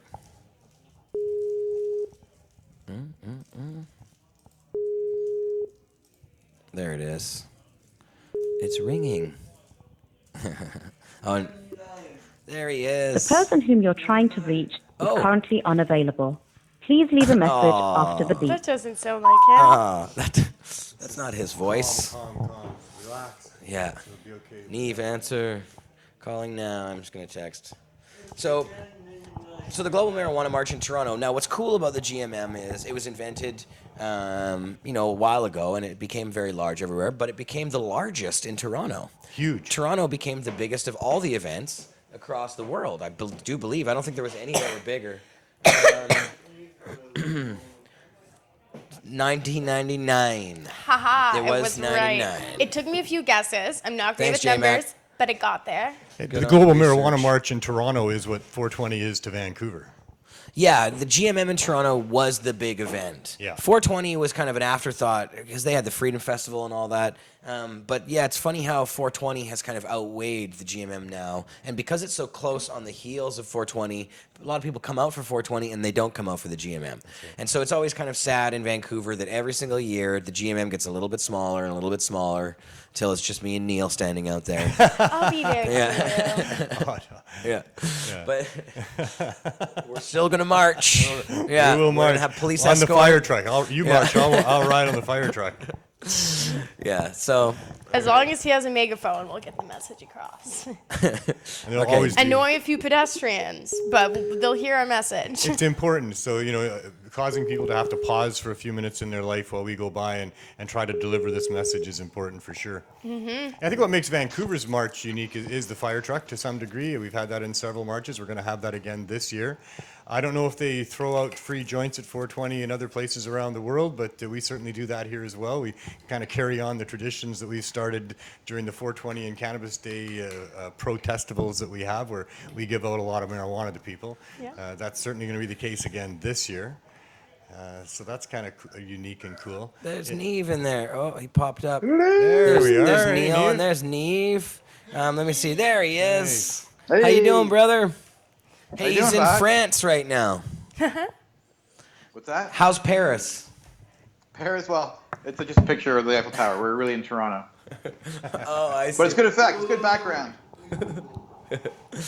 So, my mic is it's a little hot in here on the mic, but it's okay. I can stand away. I just don't want to be too far away. So Neve, how you doing, brother man? I'm good. How you doing, bro? I'm good. This is a big time for you. This is like where I'm Yep. kind of stressed out right before 420 and all the things that are going on and the activist organizing stuff. That's where you are right now, the day before the event. I'm lucky to Yep. get you for this much time. Yeah. No, I appreciate you reaching out. It's always nice to hear from Pot TV. Yeah, man. And so tell us about what's going on this year with the march. Well, this year it's the same as last year. We have a parade going from the park to along Bloor Street, south on Yonge, and then west on Wellesley Street back to Queen's Park. And we're expecting at least a few thousand people. We've had rain before, and I think last time we had rain, 15,000 people showed up. So It's not you know, bad. it's pretty good. It's pretty good. So Toronto's got a great energy. Bring out your good vibes. Bring an umbrella. But it's going to be a lot of fun. Yeah, and I mean, how long have you guys been doing the Toronto March there? I know we were just looking this up. The I GMM think 99 was when the first. Yeah, time, I right? think it was. It might have been 99 or 98. So I mean, it's getting up there. Yeah, I think you guys may have been one of like Dana Beal in New York was That's doing right. it, right? And then you guys That's right. basically That's how we caught the vibe. did it right at the same time. And now Neve, you kind of have taken the helm of the GMM for since then, I guess, right? Or when did you become involved in really becoming the organizer? I would say year 2. We had there was a small group of us. I remember we met at McDonald's near Yonge and Bloor, and I don't know how we connected on the internet. Back in '98, right? There was barely an internet. Yeah. So we all met at McDonald's and said, "Hey, this would be really cool. We're doing it in New York." So it was more of a cooperative effort, but the person in charge, I think at the end of the day, his heart really wasn't into really growing it. So I spoke to him about taking charge of it for year 2 and 3, and then by year 4, I think we were up to like 5,000 people a day, or for the one day, or it just grew quickly. Like our first year, I think it was maybe 1,000 people our first year. Yeah, and it turned. I mean, it was a massive march in That's right. the period there and I mean, it still is a really, really big march. But It's a really it got popular march. really absolutely. huge. Like we're talking 20. Who knows, more than that maybe. No, 40. we've had when we had a park permit to occupy the park. A couple of years, I think we broke 50,000, right? Which Wow, that's awesome. we always tried to do a 2-day one, which would have made us 100,000, which is sort of a stone's throw from Seattle Hemp Fest in terms of attendance. Yeah. So we could have been more successful had things gone our way. Yeah. Would you believe? Well, yeah, totally. And so the Freedom Festival itself, this was something that was permitted actually, and you guys did it in Queen's Park there.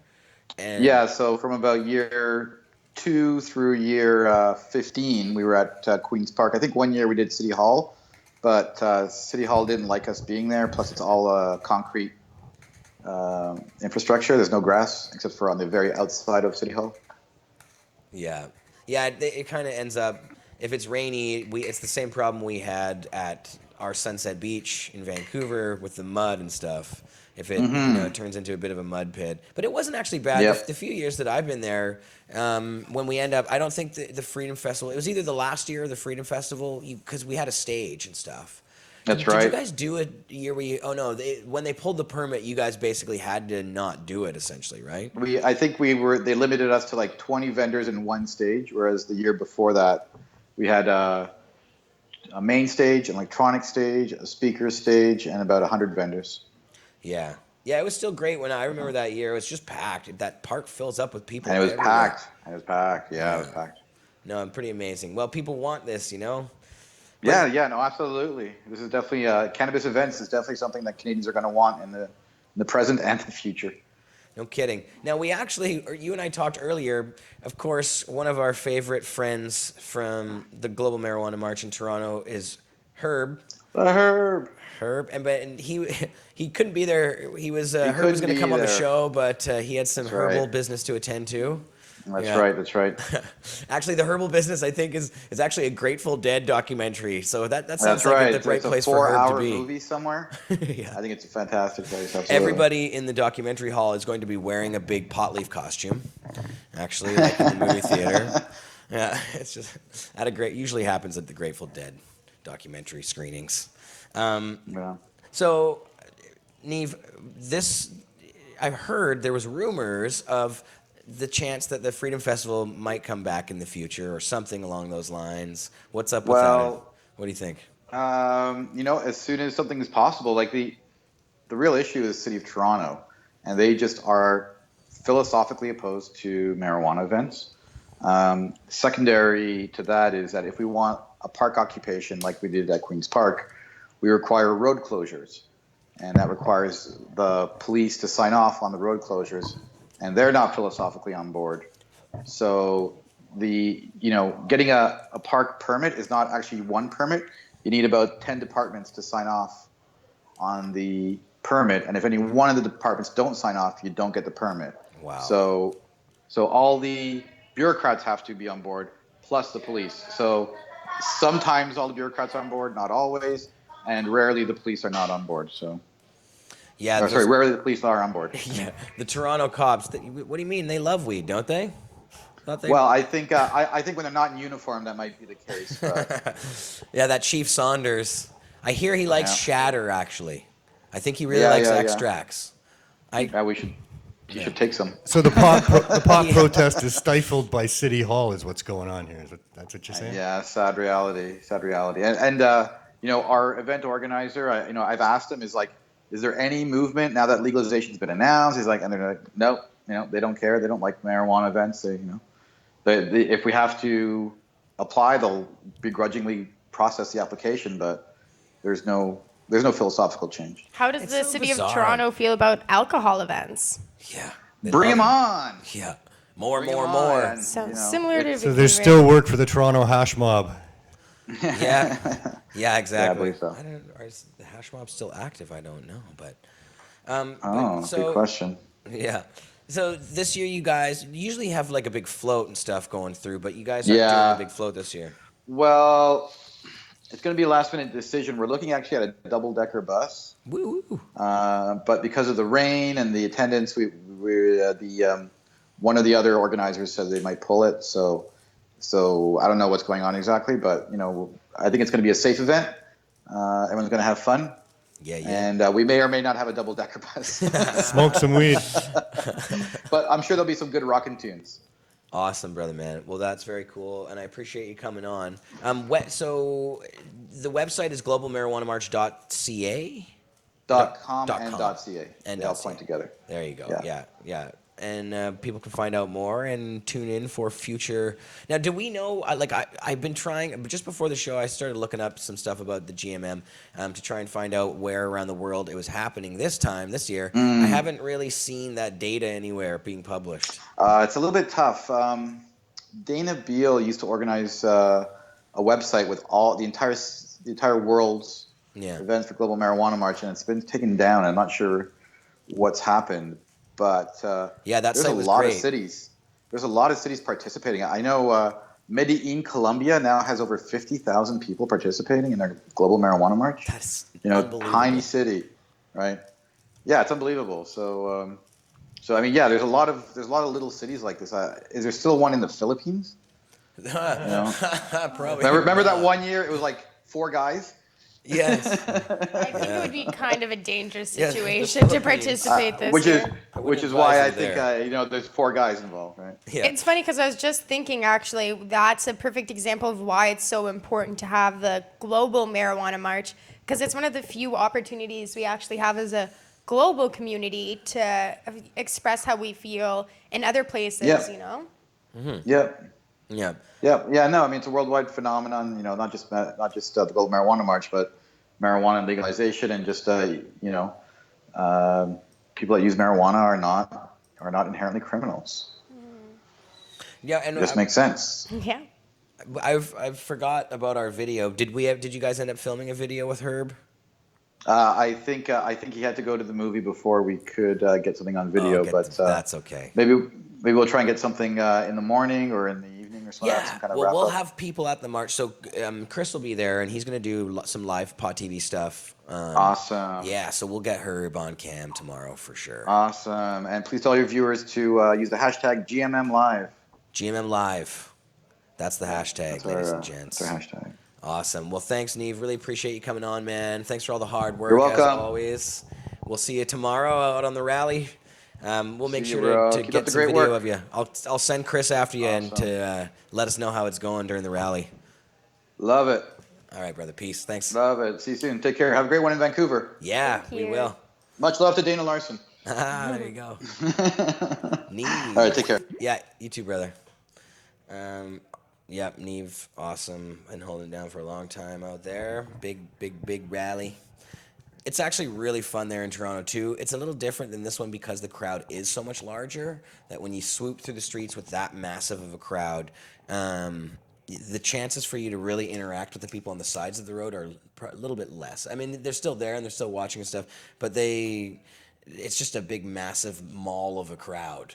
And so it goes from corner to corner, so there's not a lot of room for people to be lollygagging out and watching. Yeah. It kind of fills that whole area, and people got to get the hell out of the way or get swooped up in the crowd. Whereas in Vancouver, pedestrians or traffic people who are held up because we decided to take the road over that day will share their opinions, which I find interesting because it's one thing for us to gather on the beach when we're like, come on down if you love weed, and you can pass our message there to people who want to hear it.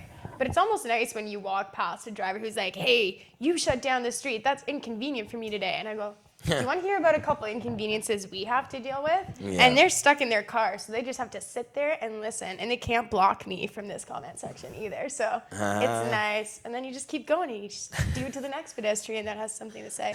But most people give you honks and wave, love it. Most people support it, but I like it because it gives you that platform you don't normally have, where you're allowed to be in people's faces and be like, no, this is why it's wrong, and you have to listen to me now. Nice. Neil, what about flags and posters and all that? Yeah, we would really like people to bring a bunch of flags and posters and signs and banners and all that. I meant, where are ours? We have some. I don't think we have the volume that we had in the past, so we could really use some people helping us out with that. Do you know, I'm serious though.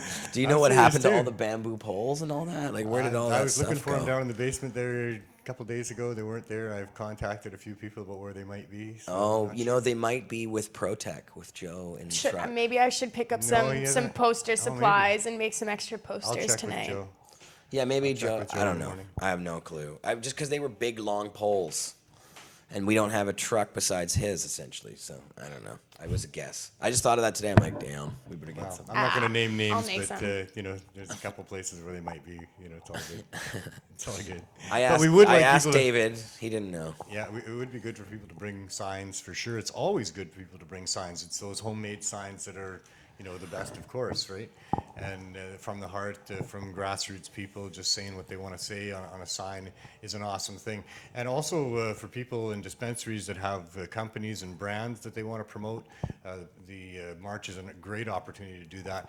And if you have a vehicle you want to decorate and put in, that would be cool too, especially if it's like a pickup truck, something like that. Maybe people could ride in the backs and things, because we may have people that need rides. We're going to have a float. Drive we my are going to car. have a I fire was just truck. thinking that we could Could deck it out. Bring the Challenger down. Can I decorate go. it with weed stuff? Yeah, of That course. would be fun. I'd like Yeah. to drive my car through the Okay, valley. I'm totally going to the dollar store to buy green streamers and stuff later, and we're definitely doing that. And then we can actually set up a camera and get it like nice and secure, and they can have a nice steady view of the march for like. I don't know. I'm good paranoid duration. about people walking too close to my car for some reason. Maybe it's because you've had like keep your it window safe. smashed, you've slid into a barricade. not You've why. had like such bad luck with that car since you. That's not why. probably. I think it's because somebody got too close to my car and I ran over their foot. Oh. That's also a valid that- reason. I'm a little bit paranoid about people getting too close to my car now, but That's why you that was put Carly good bright Pants. green streamers on it. Yes, yeah. So yeah, we have some sponsors, of course, for the march, as we always do and have for a while. Weeds, Glass, and Gifts has been there every year. They're going to be there this year. They're responsible for the fire truck being there for sure.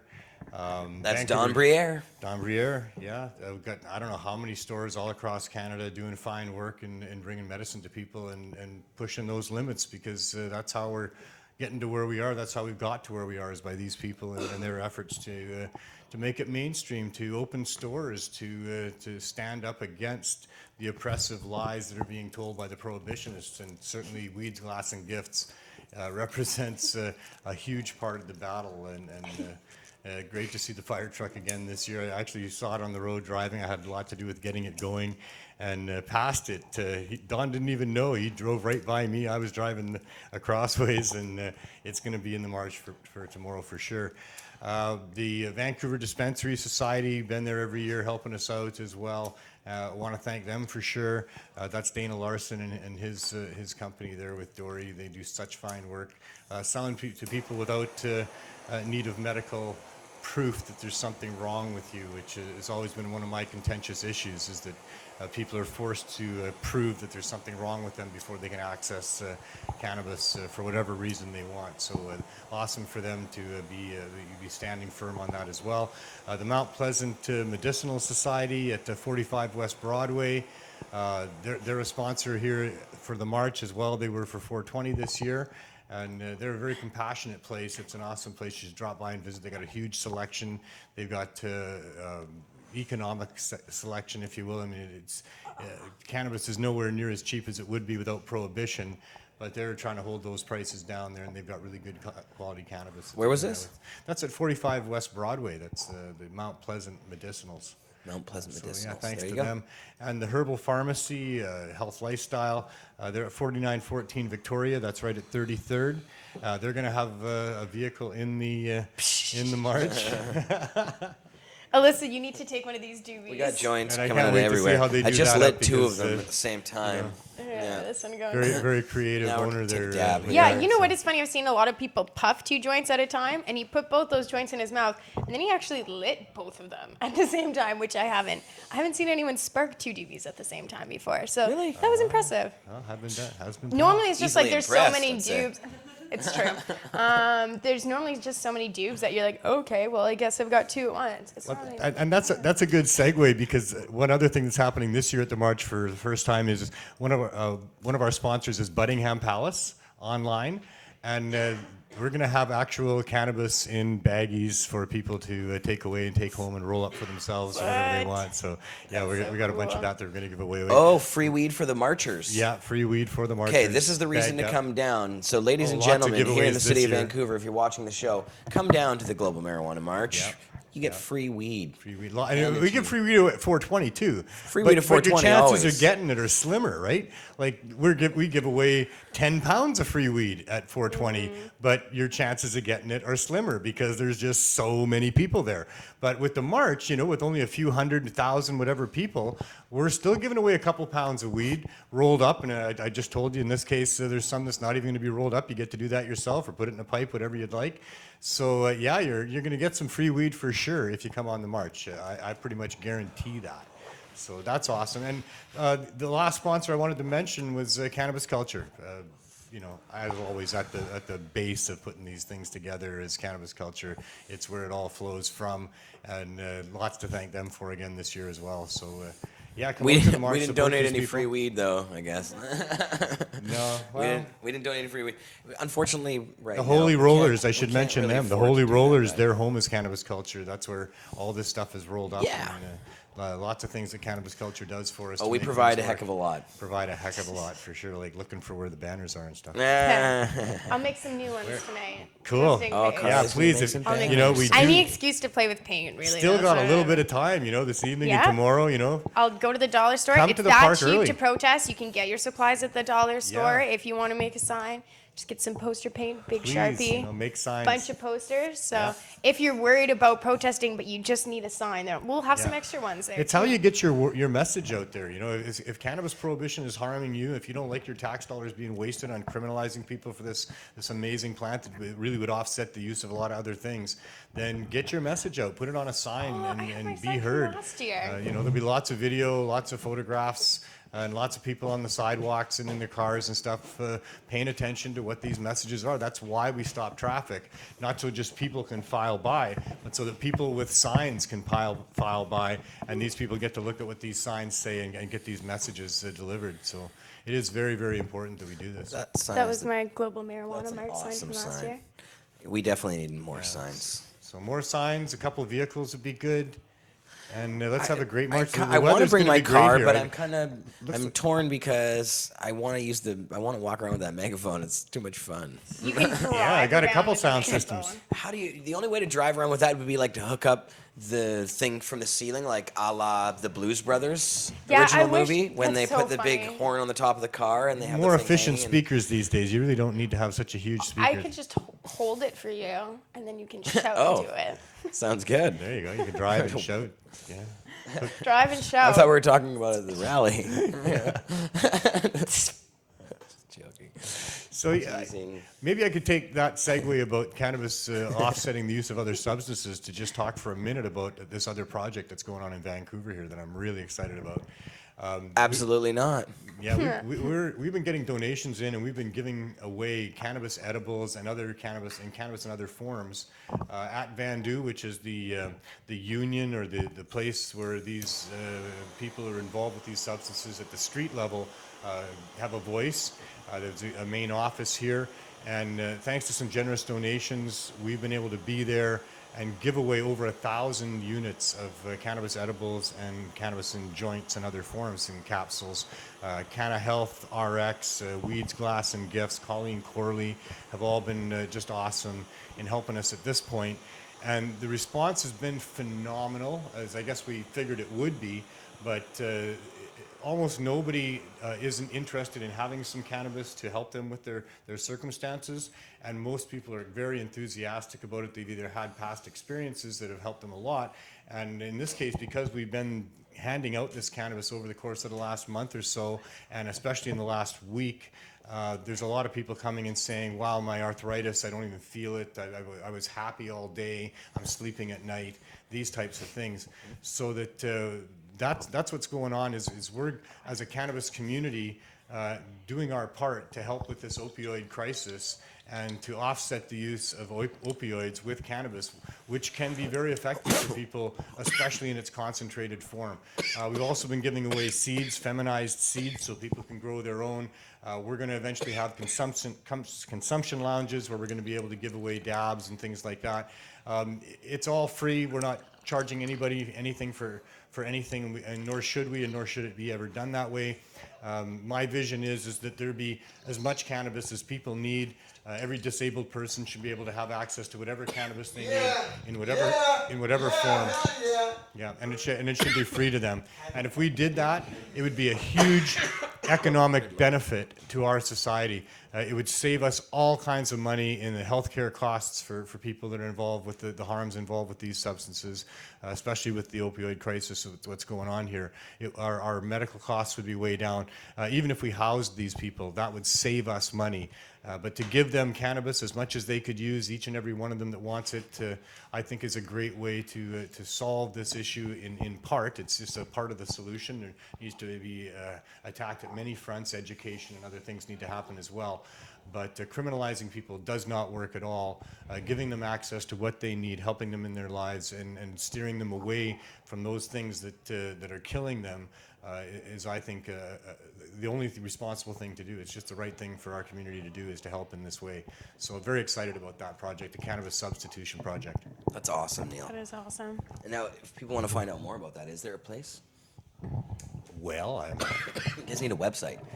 We're in the early stages. I've been manning a table there and just handing out as best I could, trying to give 3 or 4 or 5 units to every person that comes to the table. So that they just don't do it once and say, hey, that was great, now I got nothing, what am I going to do, when's he going to be back? Based on what I've had come in, I've been able to be there for 2 hours every other day for the past week, and I'm going to try to continue that on Monday and do a couple hours. But yeah, you'd have to contact me, Neil Magnuson. I'm on Facebook. I can be found fairly easily. Google me or something like that, I guess. And through Cannabis Culture, you guys have been an asset in helping to get this going as well. Even Weeds, Glass, and Gifts, I think if you called them and asked about... You can get a hold of Neil anywhere. Yeah, you can find You just call down to any Cannabis Culture and Neil is there. Doesn't matter which one you call. He'll be there. I seem to have numerous doppelgangers, filling in all over the place. So. Yeah, and, that's a lot of handsome. Well, and this is for sure taking off. The response over the past week with the amount that we've been able to give out to people and what's been happening because of that, the response has been phenomenal. We can't keep up with the demand, but we will do our best to do that.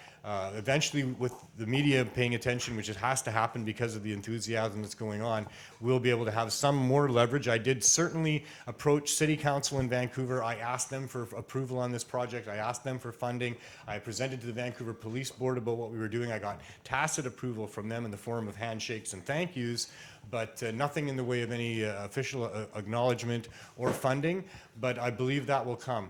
And when that comes, Vandu will be able to set up the website and to rent a commercial kitchen, and we'll be able to produce cannabis edibles and provide cannabis in the forms that work for people, based on all of that. So that's my vision of where this is going, but it's still in its early days.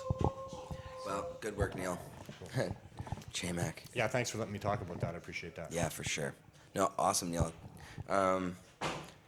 Yeah, there's a lot of things I think that, marijuana is helpful. It just really is. And a lot of people will tell you it medicine. saved their lives. Yeah. As I've gone and approached to different places on this project, there's a lot of people working in dispensaries that feel very passionately about what they're doing, and many of those people will tell you that they used to be on hard substances and cannabis has saved their life, and now they're very happy that cannabis provides the health that they're looking for in their life. It's of such benefit to so many people. It's of such small amount of harm to anybody. There's some people that say they use too much. There's some people that say they've had bad experiences with cannabis, but they're in the small minority. That's why it's so popular. It really does work for just about everything and just about everybody if you find the right dose and the right strain and you use it as a supplement to your own body's way of dealing with things, which is what it's meant to be. It works for people. So. Yeah, it should never have been prohibited in the first place. It was all based on lies. It's unfortunately those lies continue, and that there's still a fair amount of people that seem to still believe those lies. but it's all a bunch of lies. They used to say it made you violent and insane, then lazy and stupid. Now it supposedly harms the developing brain and you can't drive under it. Well, people have been driving under the influence of cannabis for years and years, and in most cases, if they're using within their regular dose, they're responsible drivers, and they're as good as any other driver, if not better. And the developing brain myth has got to go away, because it's really hurtful and wrong to say that people that use cannabis in their youth are harming their brain. Millions of Canadians have used cannabis in their youth chronically, and we do not have millions of brain-damaged Canadian adults because of that. Quite the opposite, in fact. The IQs have increased over time, and we're a very creative, resilient group of people within the cannabis community in Canada and around the world. So to be executing people for possession of a couple ounces of cannabis the way they do in a half dozen countries, and other penalties diminishing below that, all the way down to just fining people on the street or stigmatizing them for their use of cannabis. All of it is wrong. All of it is a criminal violation against people's rights. We need to speak up loud and clear about this and stand up against that, because this is the enemy of freedom. This is the battle of the 21st century.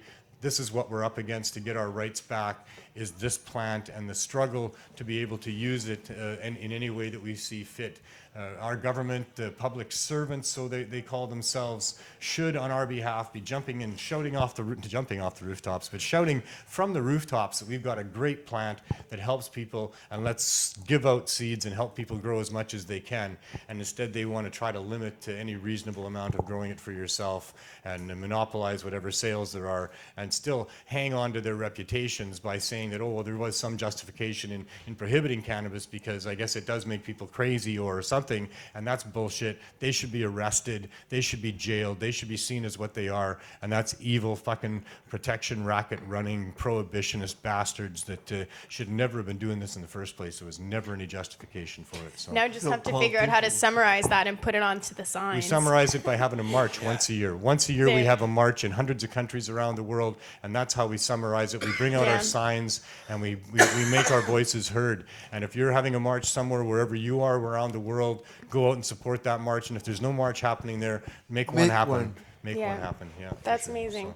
Thanks, But Neil. if you got to get at least a few people together, because if you just walk out into the middle of the street by yourself down the busy highway, Smoking joints. That's the idea. Get as many Probably people as you want- can. There's other people all around you, wherever you are in the world, that believe in this cause. And if you're too afraid to do it, well, then you really should believe in this cause. We're doing it here because we believe that you shouldn't be oppressed either. And we'll keep doing it forever as long as anybody's oppressed around the world for the use of this plant and having their freedom taken away because of it. So, please, if you can, make it happen. If it's happening, join and have your voice heard as well. It's very important. It's the most important thing of all that's going on in this world right now, as far as I see it. Neil, what's up with your court case now? A year. Do you have to wait a year? The frivolous criminal wasting of our tax dollars by having 30 policemen tackle me. I guess I'm a threat somehow to them, but it took 30 police officers to wrestle me to the ground, nearly kill me, arrest me, charge me with trafficking, even though all they got was 2 joints off this old man that has a license to possess way more than that. And I'm still being charged with that. They're still wasting tax dollars going through the prosecutor's office now. A new prosecutor is being assigned. It's been put off to next February, and they're going to have 5 days of trying to hold me accountable for going to what was our traditional for over 20-year Cannabis Day rally and doing what I personally had been doing for 13 years. And for that, they're going to waste tax dollars to rehabilitate me. I'm not sure. Get public safety. I don't think so. Recoup taxpayer dollars. I don't think so. This is all just ludicrous and a great example of how ludicrous our system is and what it's come to when they can target a political event the way that they did that day. That is horrendous. They need to be held accountable for that. I really hope I get my day in court to do that, even though I am just disgusted that they would waste that kind of amount of money and resources on whatever it is they're trying to accomplish by running this through the courts and doing what they did there that day.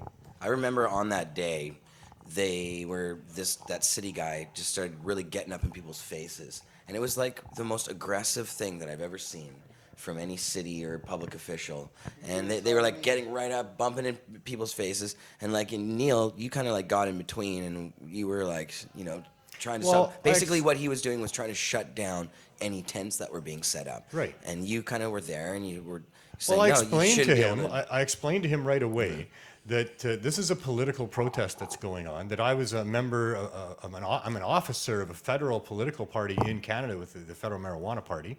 That we have a right and protected under the Elections Act to assemble there, to put up our tent there, and to have our protest in any way we see fit, as long as we're not harming people. And that under those protections, he was liable to a large fine if they continued to prevent the putting up of this tent. And in his case, he was going to grab that tent and take it down himself. Yeah. And so when I explained that to him briefly like that, he backed off from doing that. They huddled up with the VPD and they walked away. We considered that a victory, and many tents went up at that time. So that, I guess, put a target on my back with respect to what they were going to try to accomplish there that day. And then they started. Other cops came out and started standing there, like beefing up too, Lines. They stood. Yeah, they There like, was a surrounded lineup. us. We saw groups of them and giggles of them. There was just kind of a line, and then after they kind of went off and made a little circle, there was just kind of this buzz, and everyone kind of knew something was going down because this lineup of cops started like moving closer and closer. standing right and over next top thing of you know, us. they were like standing very, very close to where Neil was, and we all kind of looked at Neil and we're like, they're here to arrest Neil. And we all knew before the cops even started coming. There was a few of us that just kind of, well, they'd been engaged in obvious it was very intimidation obviously intimidating. tactics. I was crying all morning, actually, because I was so upset. I was still kind of like, starting out in the community. And I found it so frustrating watching these city officials and, different people kind of strong-arming us when I was like, what the fuck? This community I've joined, it's so peaceful. It helps so many people. We're here to try to help the world, and these people are behaving this way. And I was sitting on the steps crying when you were going down and talking to those people, because I was like, how could anyone have an issue with people peacefully protesting for something that's so positive for the world? So yes, absolutely intimidating. I'm very sorry you had to experience that, and it was obvious intimidation factors. I remember you, Jeremiah, you were standing up to them all morning and saying, why are you here like this? You're making people feel very anxious, and this isn't right. I was trying to get back in their faces because they were like trying to. It was weird. I'd never seen it. It was never like that before. We were like sitting on lawn chairs or something, and they came and stood right over top of our lawn chairs. With the video cameras in many cases, yeah, too. with video cameras. That was the first time I remember them bringing video cameras. Yeah, That's true. they had That was video. the Yeah, beginning video of camera on a video stick. cameras. The Yeah. guy with the video camera on a stick walking around. Yeah, and it was I total wasn't allowed- intimidation techniques. I was kept getting in trouble because after I tried to stop, I tried to use hug power, and I hugged onto Neil's legs, and they pulled me off before they kind of like chain linked with all the guys. And so they put me in handcuffs and they put me in the paddy wagon for a little while. And when they let me go, one of the female cops is like, "You have to behave yourself. Don't get too riley, don't get too vocal, da da da." So anytime I would was be hug like power busters, though. anytime I'd be getting mad, saying the same things as the people beside me and like being vocal, she'd just like point. And I'm like, so I'm allowed to peacefully protest, but if I don't peacefully protest with the right things, saying the right words, with the right tone in my voice, then I'm gonna get arrested and put back in a paddy wagon and have my hands put in handcuffs again. So that was really frustrating too, because I was like, I just want to scream. I'm so angry, but they're like, no, shh, shh. I was like, oh, That was, they usually our Fuck concept you, of I'm doing what I want. usually our I already concept got of to put hug handcuffs power once that day. actually works when we go to these rallies because. Yeah. But the problem now is that they know about. Well, hug It was hug crazy. power, This was hug hug- power this was hug worked. power busting. Hug power worked because we never had to use it. All we had to do was talk about it, and then they wouldn't dare try to do that.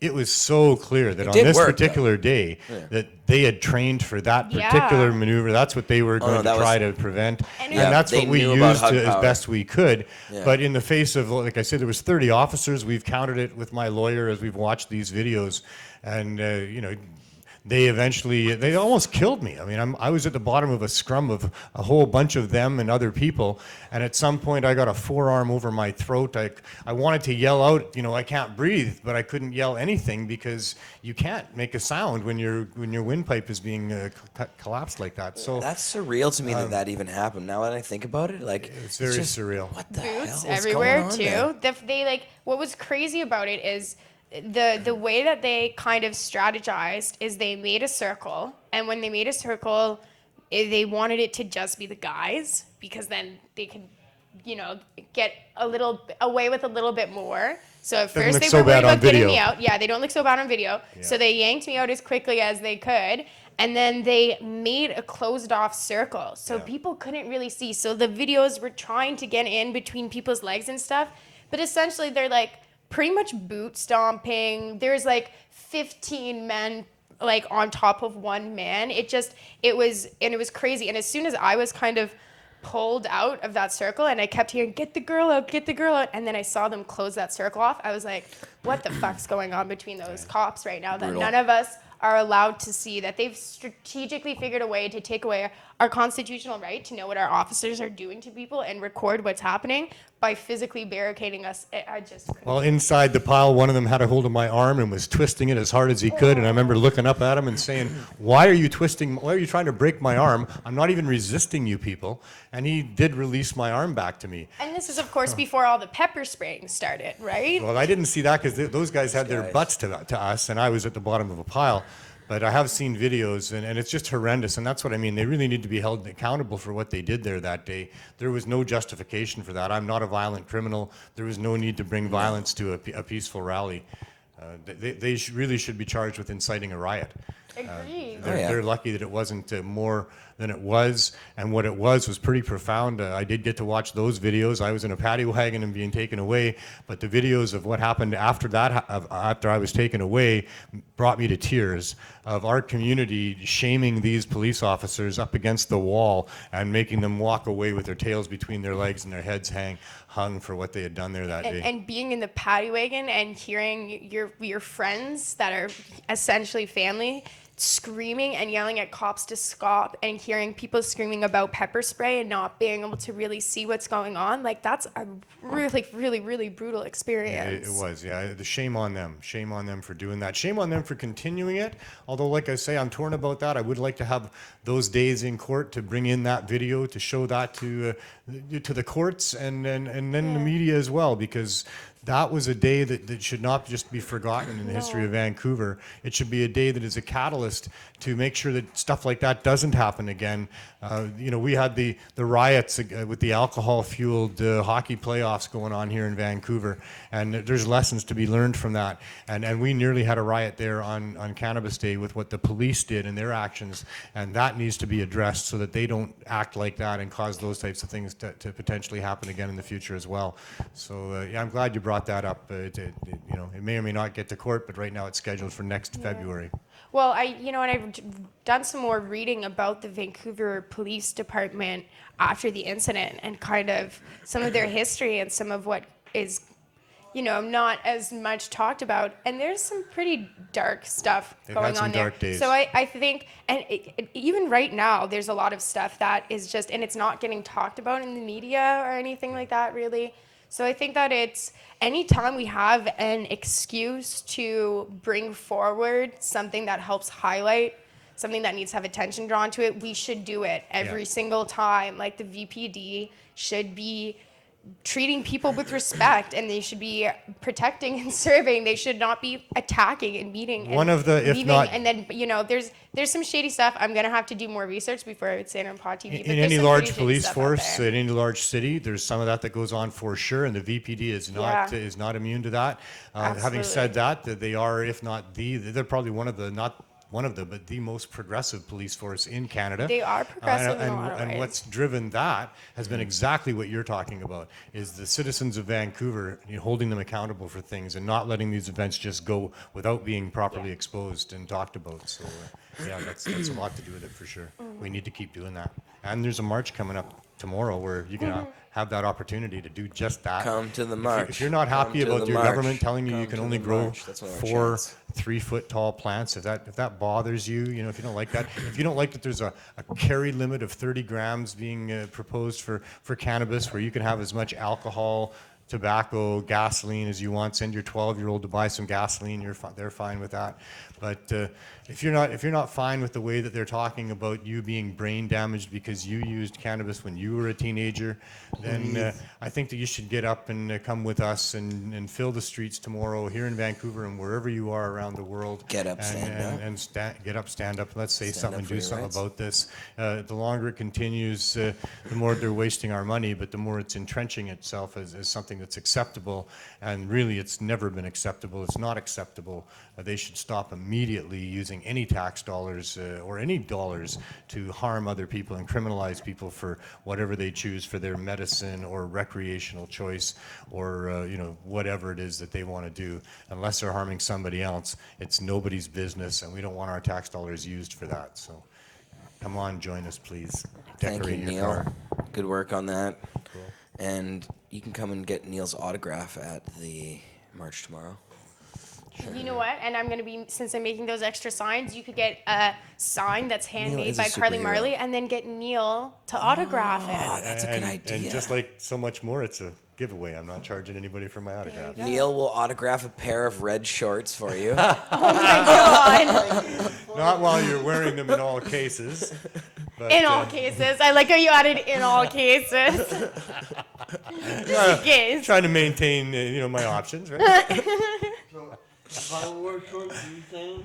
No, J Mac. We'll cut. You're right there. That's at why bar. the knot came first. Yeah. We got to set the bar somewhere. I think it's, Hilarious. Yeah. Well, there you go. Well, hopefully it's not going to be. I don't know what the weather's like tomorrow. I haven't. It's going to be great. Oh, it's going to be great. It's going to rain a little bit tonight. It's going to be clear and sunny by noon. We're going to leave here around 2 o'clock. It's not going to be as hot as it normally would be on a day like tomorrow. It should be about 16 degrees. They're saying about 13. I think that's just beautiful marching weather. Oh yeah, this is, and you know what? With what it feels like today, I have like my sweater and my coat out, but I'm just wearing like a thin little tank top, and I've been walking up and down the street, and it's Yes, you are. it's nice out. When you get to English and it's Bay. supposed to be even nicer out tomorrow. Yeah, but when so you it's get to gonna be English great. Bay, you're going to want that sweater. Yes, I Paul. am. So bring it's something. Vancouver. You have to literally there. have layers for when you change from like one street to the other, or like from 1 hour to the other, because it's just. Well, it's English Bay is crazy. typically a little bit windy. It's a little bit Yeah. cooler down there, so I would say bring a sweater, something like that. Bring a blanket. Should be dry and warm. Put it out on the beach there. We're going to have some speakers there. We'll talk about what we're talking about today and more. And so, Both yeah. years I've participated, I found that the Global Marijuana March also was magically like 420, where the sun just kind of freakishly comes out. And like last year I was in like booty shorts and a tank top, and it was glorious. It is colder out this year, but I have a feeling that's that really nice. we're going to be You wearing the like booty shorts pleasantly tomorrow? surprised. No, It's going to be a little chilly for that, maybe. It'll be another It's gonna be a 420 little miracle. chilly for booty It'll be booty another shorts, but I 420 I won't feel. Yeah, exactly. It's By gonna be 420, be nice and warm. exactly. We'll be That's throwing what out- I'm saying. Throwing Today out out there, joints. or was it today? Yesterday? I can't even remember what day. but- Yesterday it was gorgeous out. It was like 24 degrees. Damn it, my parking. 24 degrees out at one point. 25 straight. Damn it, my damn parking. Air conditioning weather. Neil might be coming with us to go get my car. Oh, yeah. 'Cause Jeremiah's Friday car night might- routine. My car might be towed from the. I should probably put it in my parking here. Well, we should probably shut the show down since it's like 6 o'clock now. 10 after. We've been going for 2 hours. That's a good show. Went a long way. Isn't it? Go check out Are my the newest people article happy? on cannabis culture. people It's happy on the out there? homepage.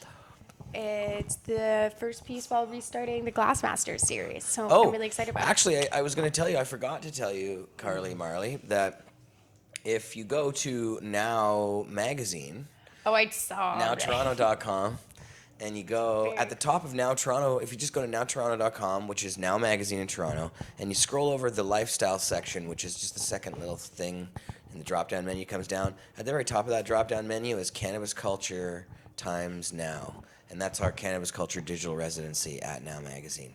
And Carly Marley has an article there. Do you want to put that on the bud cam? Yeah. The bud cam?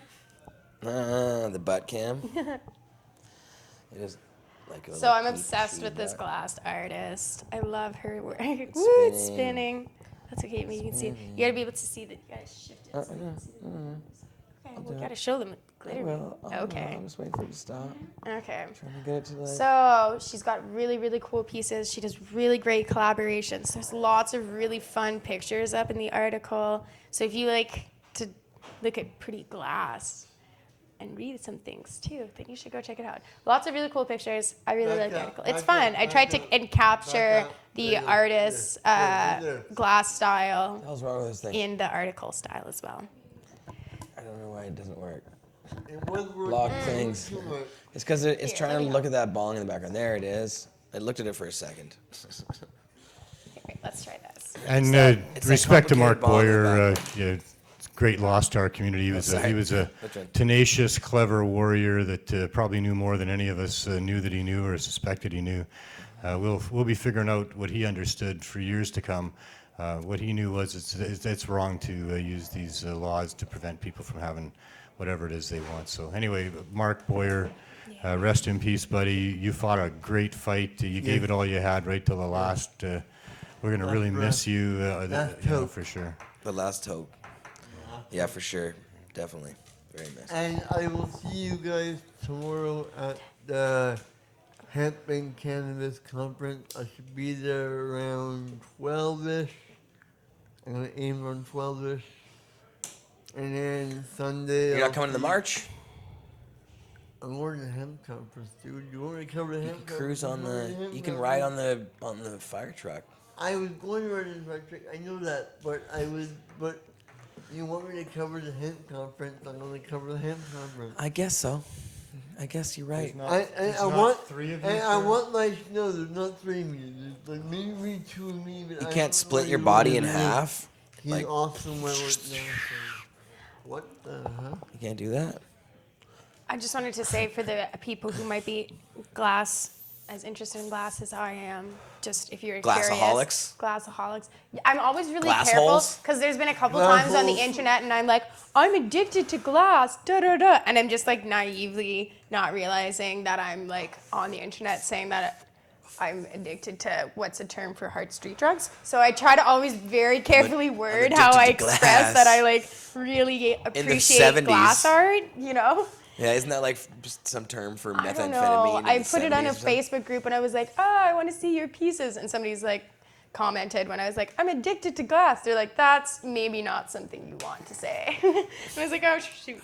But yeah, so if you're really interested in glass art and you're curious, this one is filled with crushed pink opal and flakes of 24 karat gold that like float around. Pretty cool. Shimmer. So yeah, So just you you know. broke, They're you very- go to Ponce it's very and pretty. Get like Thank you. $5 I grand love out of it. Narla Carla? Narla Carla, and it's a collab with Dollhouse Glass. So, Very cool. yeah. And I have a new segment coming on my show. I know we don't have time for me to get into the details of it now, but Tell them about tune the in. segment.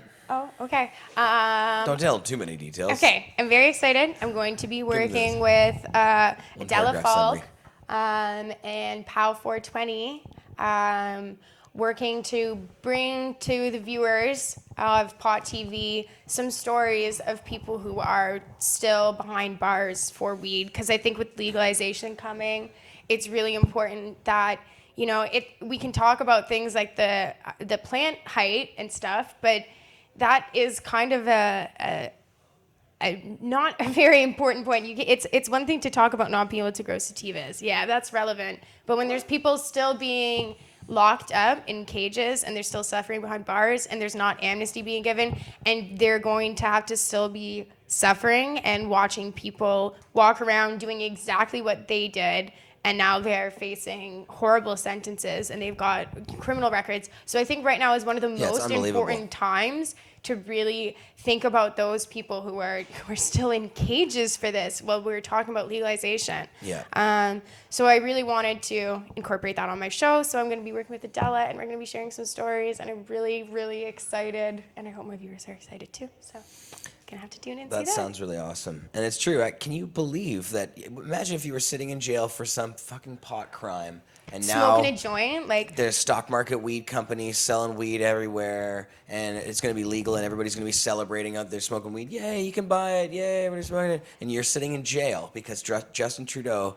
And it's not just people who are like opening dispensaries in the big other cities. What is it that It's stops things like, him you know, from changing it? young indigenous people who are just caught smoking a joint or with a small amount of weed on them, and then they have their lives ruined, their criminal record, not being able to travel. It's really horrible, and it's just the same as it is in the States, where, you know, minorities are targeted, and especially in the smaller communities, there's a lot of people who still are really scared. There's a lot of people who are too scared in their cities to go out and rally because they will face arrest, they will get arrested, and they will end up in jail. And I think it's really wrong that there's people, you know, are getting ready to celebrate about this plan, and the government has done absolutely nothing in their plan to help the people who did the exact same thing they're now saying is okay. They recognize it's okay, but they're doing nothing. And honestly, in my opinion, I think it's because they want to be able to continue to make a show of people like Mark and Jody and Aaron and Chris and all the other people that are facing these charges right now, because he's going, the law is the law and you have to follow it. But if you put this legislation forward that was like, we're going to get rid of records, we're going to grant amnesty, we're going to work on correcting the wrongs that we've done, then it would be a lot harder for them to have any chance in court. So it's just this from beginning to end, from the racist aspect of it, from the aspect of, you know, the human rights aspect, and from the constitutional aspect, that this is something that you can see they're strategically doing so that they can have a corporate takeover and criminalize the competition, and it just makes my blood boil. There's a couple different points.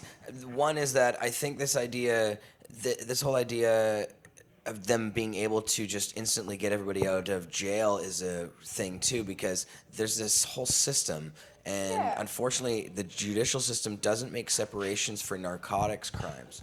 So when people get arrested and charged, the way that these things have been categorized and are on the books at the moment are all under narcotics. They're not under necessarily cannabis. Yeah. They haven't necessarily been categorized into that cannabis by itself. And so apparently that is something that's causing difficulties, or would cause difficulties, if they all of a sudden made things legal and they just wanted to give everybody amnesty. How do you find everybody who's committed these crimes and done that stuff? I feel like it would just take time. Yeah. People used to get thrown in jail for doing like homosexual acts or whatever, and it took them like years to eventually get out, and they recently apologized for all that. Right. Yeah. Well, not only that, but on their website, on the Liberals' website, they acknowledge that they want to change the law because the law has been giving people criminal records and saddling them with these harmful things. And yet, not only aren't they giving them amnesty, they're not even stopping the arrests. Yeah. So, I mean, do you know what this whole thing is about, though? And I think of it in a big way. We're getting it confused. They don't put people in jail for pot because it's harmful. They put you in jail because you didn't follow the law, and they're putting you there to punish you for not following their law. Well, and I think there's that reason too, but there's other. I mean, I think with cases like Mark and Jody's, that's definitely the case. But I think that there's also situations, you know, like the modern prison. I don't want to get into it too much, but the modern prison complex really is just modern day slavery. When you're able to arrest pretty much anyone for something like, I don't know, swabbing their cheek to see if they're smoking and driving when they're going down the street, or something similar to that, then it allows police to target whoever they want, which a lot of the times sadly happens to minorities. Then they put these people in cages, and then they force them to work for slave wages. And, you know, like you go to Victoria's Secret, that is real life. That Orange is the New Black, how they have to sew those fancy panties. That's what actually happens. Those come from prison inmates. And that's something that still happens. It's modern day slavery. So yeah, they're a little nervous, because if they actually let out all of the people that are in prison for cannabis, they would lose so much money. Where would all the cheap labor go? Yeah, it's kind of infuriating. Extremely infuriating. Yeah. Well, on that note, that's why we march about it. So now you're all riled up. So now you're gonna have to come out on Saturday. Exactly. See you tomorrow. Hit a march somewhere in your town, or make one yourself. Get marching.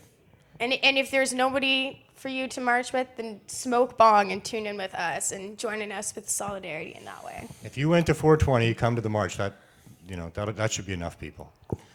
Or do a digital march on Google Maps on the Street View. You just like press the button and. If we had all the people, if all the people that went to 420 went on the march in Vancouver, they would get to English Bay long before they all finished leaving Victory Square. Yes. Yeah, that's what I'm saying. That's what I'm saying.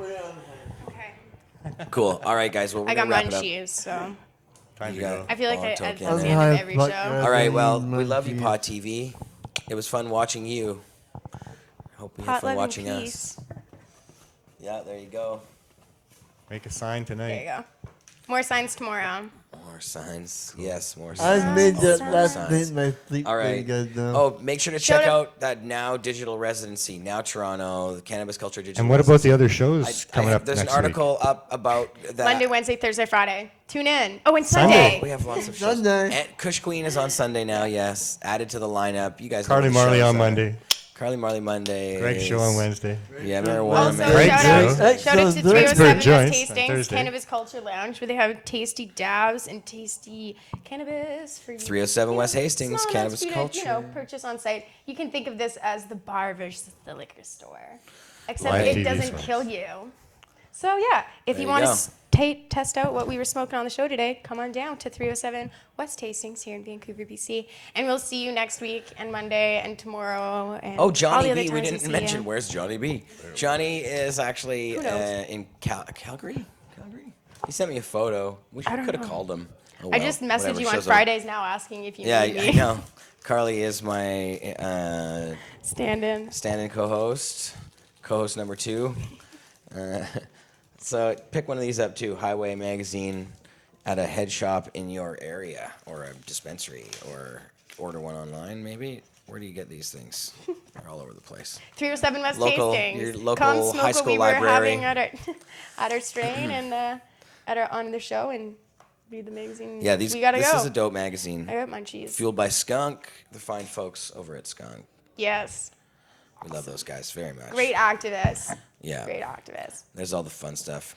Go read stuff. Go watch stuff. We'll see you next time. Bye, guys.